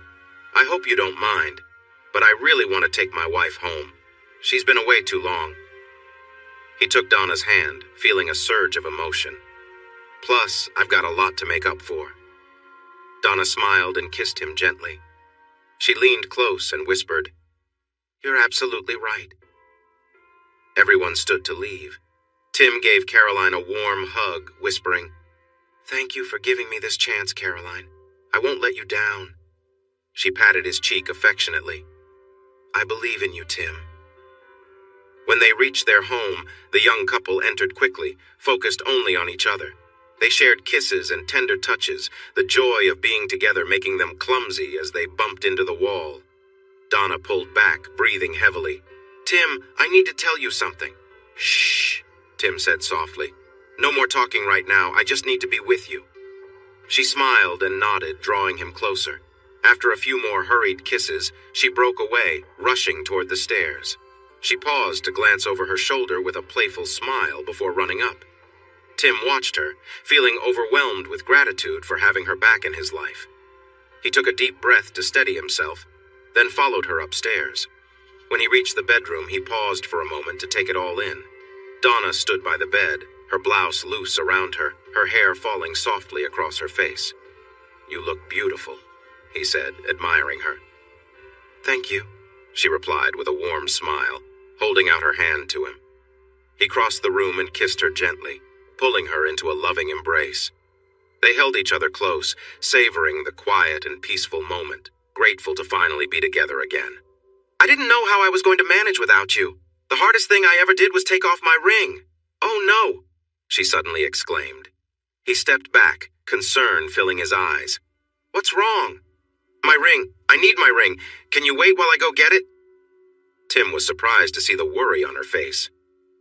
I don't think that will be a problem, he reassured her. Reaching into his shirt, he pulled out a small gold chain, revealing her ring.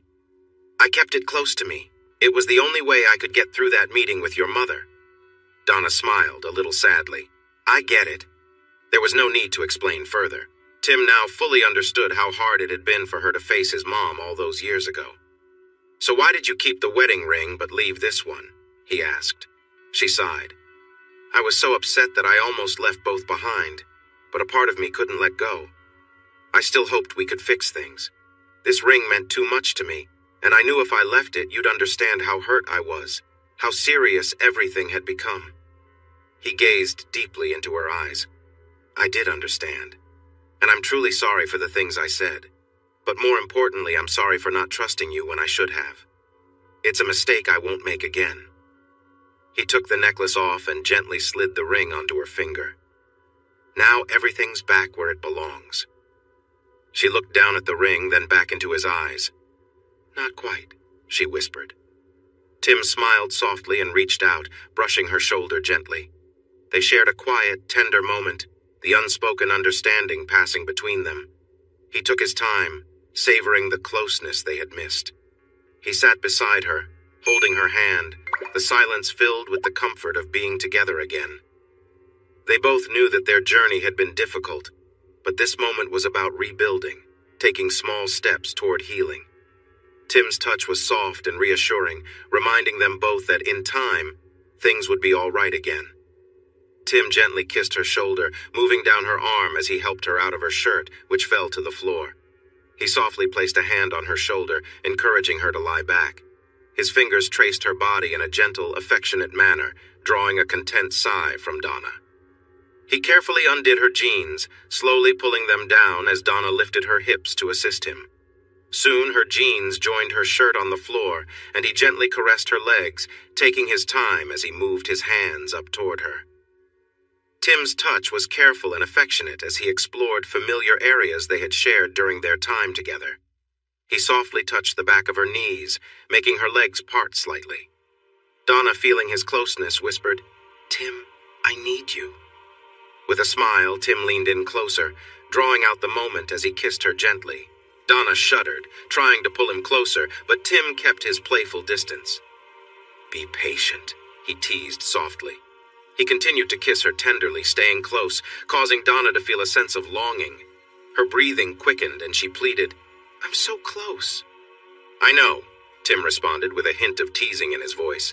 He kissed her tenderly, and Donna couldn't help but feel a wave of frustration building as she waited for more. "Are you ready?" he asked, looking up at her. "Please, Tim," she replied breathlessly. He smiled and continued gently guiding the moment, careful not to rush. Donna laid still, her body tense with anticipation, waiting for the next touch. She relaxed as the warmth spread through her, feeling the closeness between them. The waves of emotion and sensation grew as she focused on the connection they shared. She was very nervous, trying hard to stay calm and not give him any reason to tease her more. "Oh no!" she exclaimed, as she finally felt relief, her whole body shaking from the experience. It felt overwhelming inside as she closed her eyes, feeling exhausted from the effort. She stopped trying to follow his lead, holding his head gently and keeping him steady as she moved on the bed, the feeling lasting longer than she had ever felt before. "Please stop," she said, gently pushing him away. Tim stood up calmly, taking off his clothes and watching her as she settled down. Her skin was shiny with sweat, and she looked peaceful in the sunlight coming onto the bed. He admired her as her breathing slowed and became steady. "You're amazing," he said sincerely. He removed the rest of his clothes and moved closer to her, showing his appreciation with gentle kisses. "I love you, Tim," she said, a tear sliding down her cheek. "I'm so happy to be home." He kissed her softly, feeling content and happy. Donna smiled and showed her support. "Do you think you can make me feel even better?" she asked, hopeful for more happiness. "I'll do my best," he replied with a smile. "And I love that about you," she giggled. "How do you want to spend our time?" he asked. "Baby, it's been too long," she said, looking forward to being together. "Let's enjoy our time." Tim moved closer, helping her sit at the edge of the bed. He gently held her hands, bringing them to her chest. He used this moment to connect deeply with her, moving smoothly together. "That feels so good. I'm so happy," she said. He picked up the pace, feeling their connection grow stronger. He listened to her breathing as they moved together. Her fingers touched his arms, showing her affection as they shared this moment. "That's it. I'm so happy," she exclaimed, smiling up at him. Donna moved closer, expressing her joy with happy sounds. Instead of stopping, he held her tightly and pulled her closer, deepening their connection with gentle movements. Their closeness filled the room with warmth and happiness. "Say it," he encouraged, wanting to share their joy even more. "I love you so much, Tim," she exclaimed. "Oh, yes, please, just a little more." He lifted her up until they were at the same height, pulling her close as they moved together. The sound of their bodies meeting was all he could think about. He moved faster and faster until he couldn't keep going anymore. "I'm reaching my limit," he shouted, letting go of her legs and resting on top of her. He lightly kissed her neck, holding on as he stayed close to her.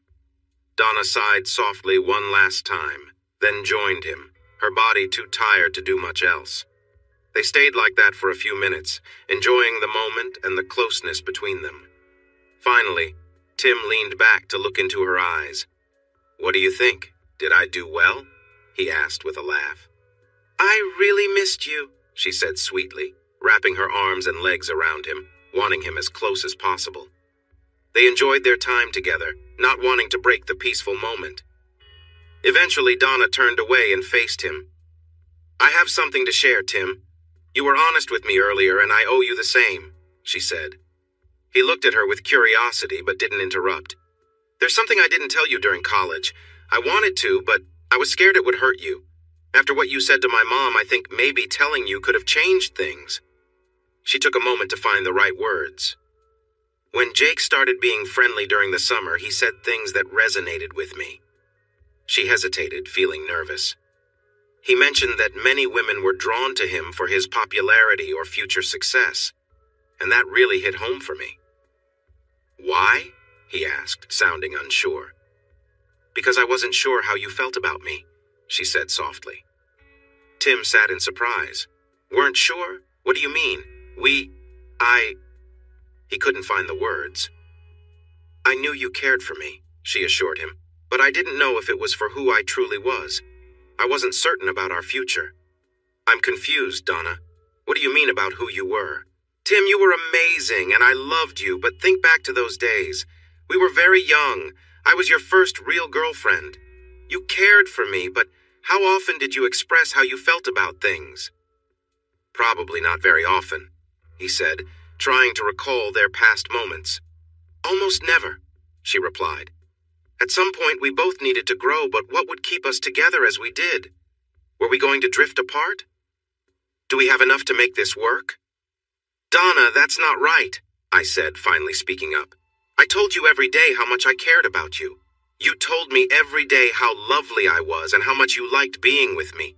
But what about the tough conversations? To grow, we needed to talk openly and challenge each other.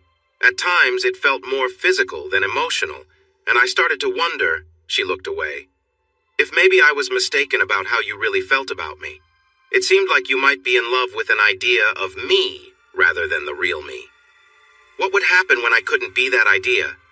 Donna, I just can't believe you feel that way. Her eyes sparkled, and I could see she was getting upset. Of course not. I'm not supposed to feel worried or insecure. I'm beautiful, she said, her voice dripping with sarcasm. You think I feel secure just because you see me that way? Well, guess what? I get scared just like you do. I did back then, and I still do. She took a deep breath, and her voice softened. You said you see yourself as someone who doesn't deserve someone like me. Did you ever think about what I worry about? Seeing my surprised expression, she continued. I don't understand how you don't see it, Tim. In 10 years, you will be handsome and even more successful. In 10 years, I'll just be older. How can you not see how frightening it is for me to think about all the younger women who will see you as a catch? I'll be older, maybe with a few kids. How will I compete with that? Donna, there is no competition. You are all I've ever wanted since the moment I met you. I smiled at the memory. Remember when I nearly walked into that wall? We both laughed, lightening the mood a bit. So why bring this up now, after all this time? Because of what you told my mom about yourself. When you asked me to stay, I realized I couldn't fix your feelings about the past. I thought I could make up for everything by being the best partner I could be, but I couldn't. Nothing I said or did could make you believe I would always be there for you. You saw yourself as the lucky one, and you didn't think about how blessed I feel to be with you. After everything I experienced, getting to be with you again was a gift, but you were different. You were stronger. You became confident and ready to be my partner, my equal. That's all I ever wanted. She held my face gently and looked into my eyes, hoping I would see her honesty. You can trust me. I never thought anyone was a better man than you. He used lies and tricks to create problems between us. That's all it was, and you need to understand it so you can stop worrying about men like him. Tim kissed her gently to comfort her. Why didn't you tell me all this when you came back? She tensed up again. How could I? I returned after 5 years, and then I would say I cheated because I was unsure about our relationship. What would you have thought? He thought for a moment about his feelings back then. I would have thought you were making excuses and trying to blame me for what happened. I would have been very angry, he said honestly. Donna nodded, her face showing pain. There was no way to be honest without making things worse, and maybe pushing you away. When you asked me to stay, I was so happy but still a little worried about what might happen. That's why I took my time. I wanted to be sure before moving forward again. Then I found the ring. Yeah, he said with a laugh. I remember that day. It was like a light went on for me, she shared. If I'd been straightforward with you before, you could have given it to me in college. We might have worked through our issues. Not only would I have avoided the bad experiences after you left, but I could have spent my last year of college with you. I wish I could have seen you grow from someone I could easily talk to into the strong person you are now. I regret missing that. It all became clear to me about what I lost and how precious our time is because we never know when it could end. That's why I was so excited. Excited? She laughed. I remember it differently. You nearly tackled me. Well, she said with a shy smile, I had good reasons. Enough, Tim said firmly, lifting her chin with his hand. We can't change the past. It's time to let it go for real this time. For both of us. He pulled her close and rested his cheek on her head. I've got you home, and I'm never letting you go again. She looked deeply into his eyes. Is that a promise? Tim kissed her softly, then nuzzled her cheek. I promise. I will do everything I can to make you happy.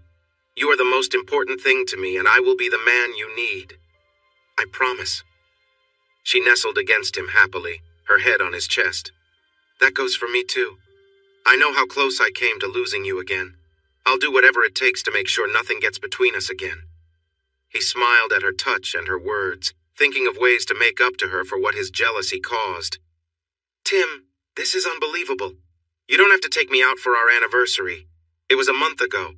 I appreciate that you care so much, but it's not needed. Besides, she said, looking at her outfit, I'm not dressed for a fancy dinner.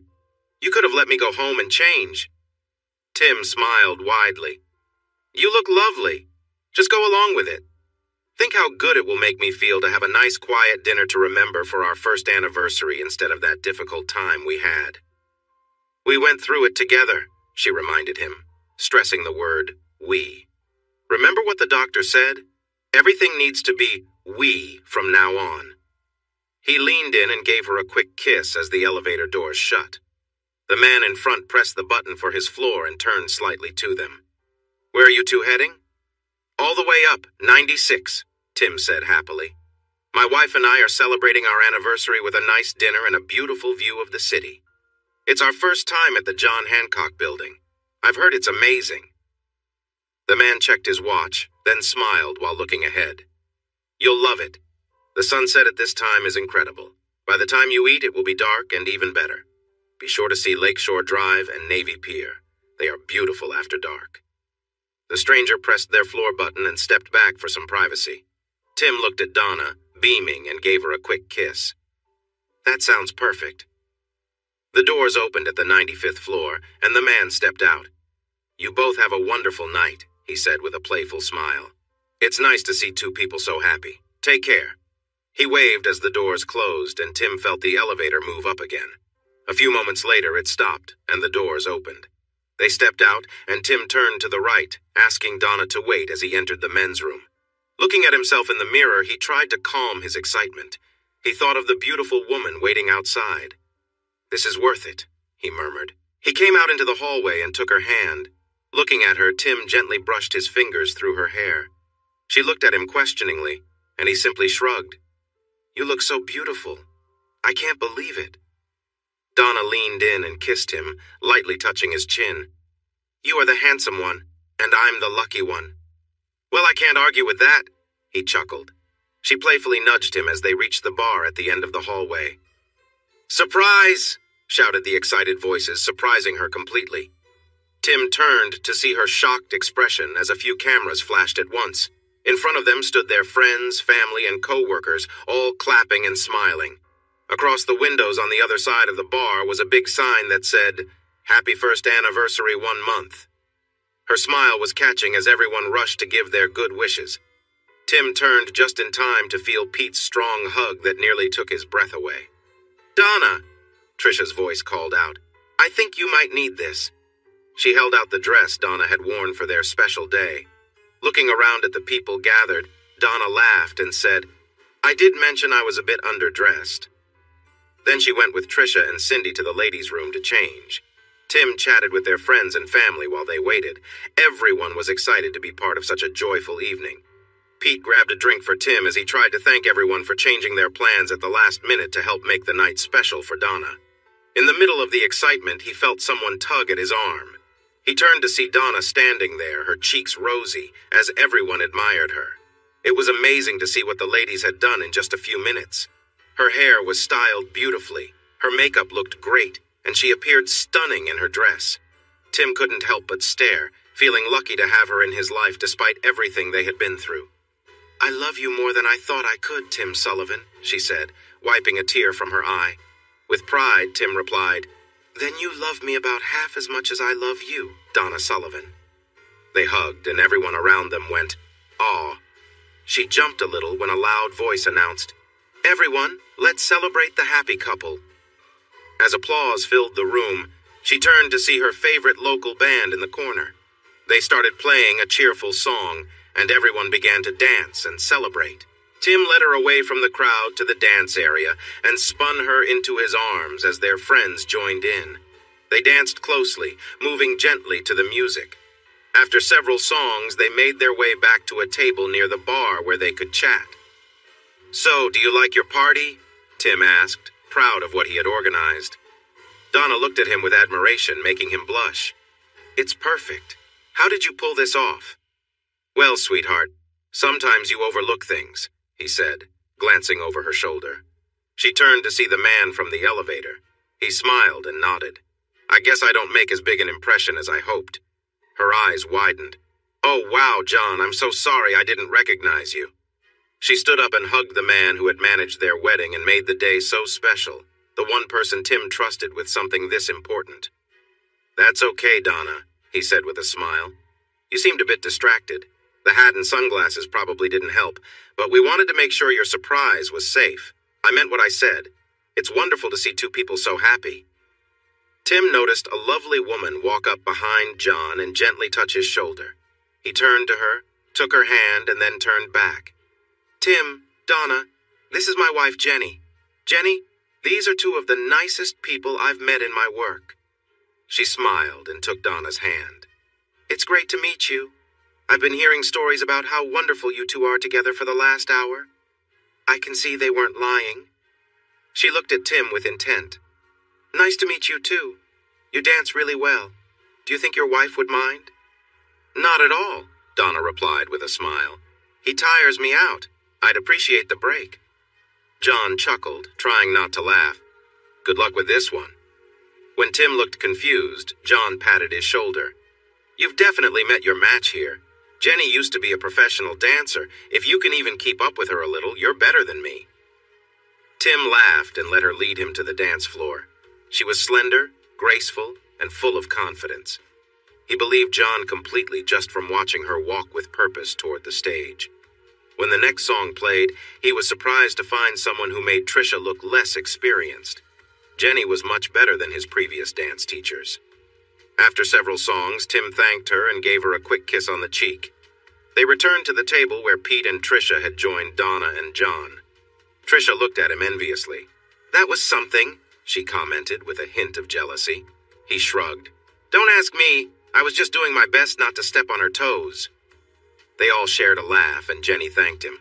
"I'll have to give you both discounts for any future parties if you keep dancing with her like that," John said. "I haven't seen my wife this happy on the dance floor in a long time. I worry we'll be having the conversation about me taking lessons again on the way home." He grimaced, but looked at his wife with clear affection. "I'm sorry, everyone, but I have to go," Jenny said suddenly. "We have 2 kids at home, and our sitter is probably overwhelmed." "I told you to bring your whole family," Tim said, playfully scolding. John shook his head. "We couldn't. Danny would have loved it, but our youngest is still too small. Those express elevators can be a hassle." Trisha nodded. "Speaking of that, I've been away from my daughter for too long. I feel like I'm going to panic. I don't want to leave your party, but we can't stay much longer." Jenny said goodbye to them. Then John walked her to her car. Pete and Trisha gathered their coats and came over to say farewell. "Pete," Tim said curiously. I want to talk about the night we spoke with Jake, Tim said, glancing nervously at Trisha. He didn't want to put his friend in a tough spot. It's fine, Tim, she replied firmly. My husband is honest with me. He's still dealing with the mess from that night, but I forgive him. I know he's wanted to confront Jake for a long time.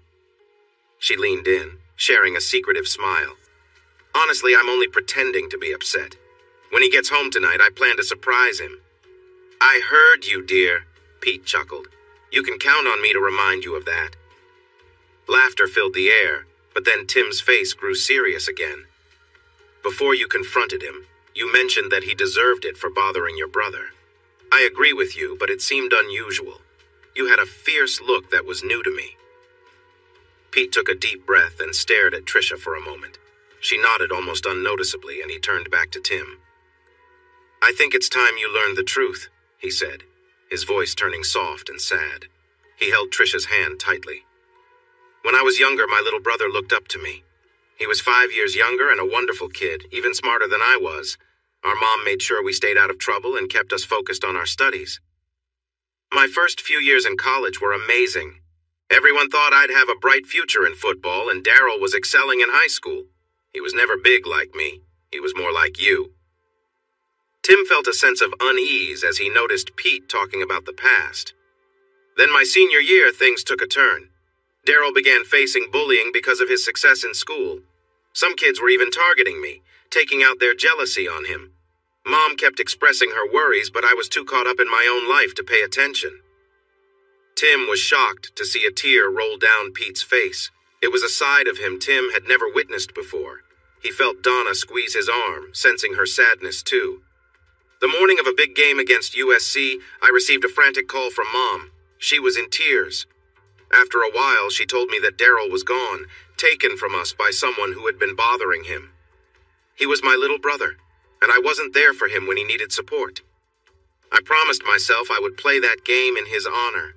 I did well in the first half, and people said I was on track to be a top draft pick. But I was so focused on taking my frustrations out on the quarterback that I didn't see another player coming at me. That was the moment I hurt my knee. I tried to return, but I was never the same on the field. Pete looked at him with sadness. The truth is, part of me changed that day. I wasn't sure if I could keep playing. I finished school and got the job he would have loved if he had lived. I've been there ever since. Tim felt tears forming in his eyes. Pete, I'm really sorry. Why didn't you ever tell me? He shrugged. I couldn't. After a few years of feeling very down, Trisha made me talk to her preacher.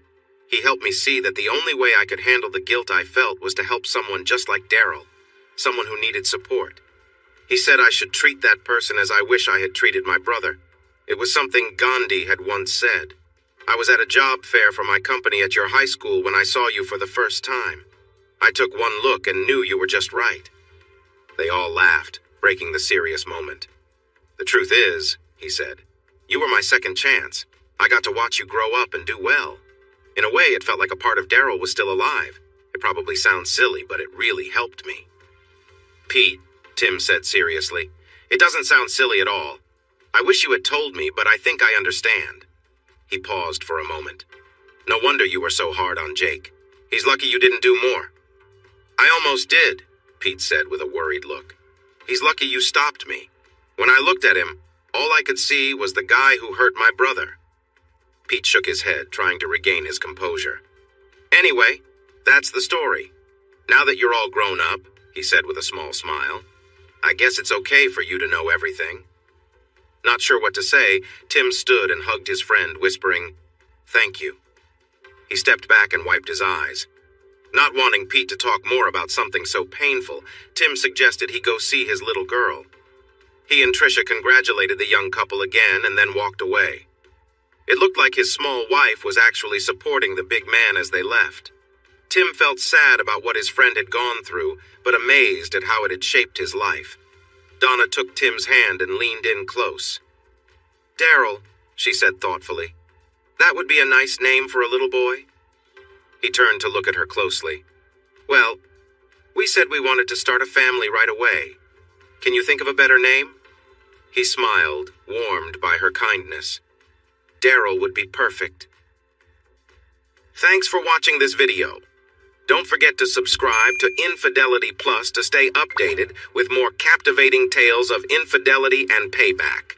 Turn on notifications so you're the first to see our latest content.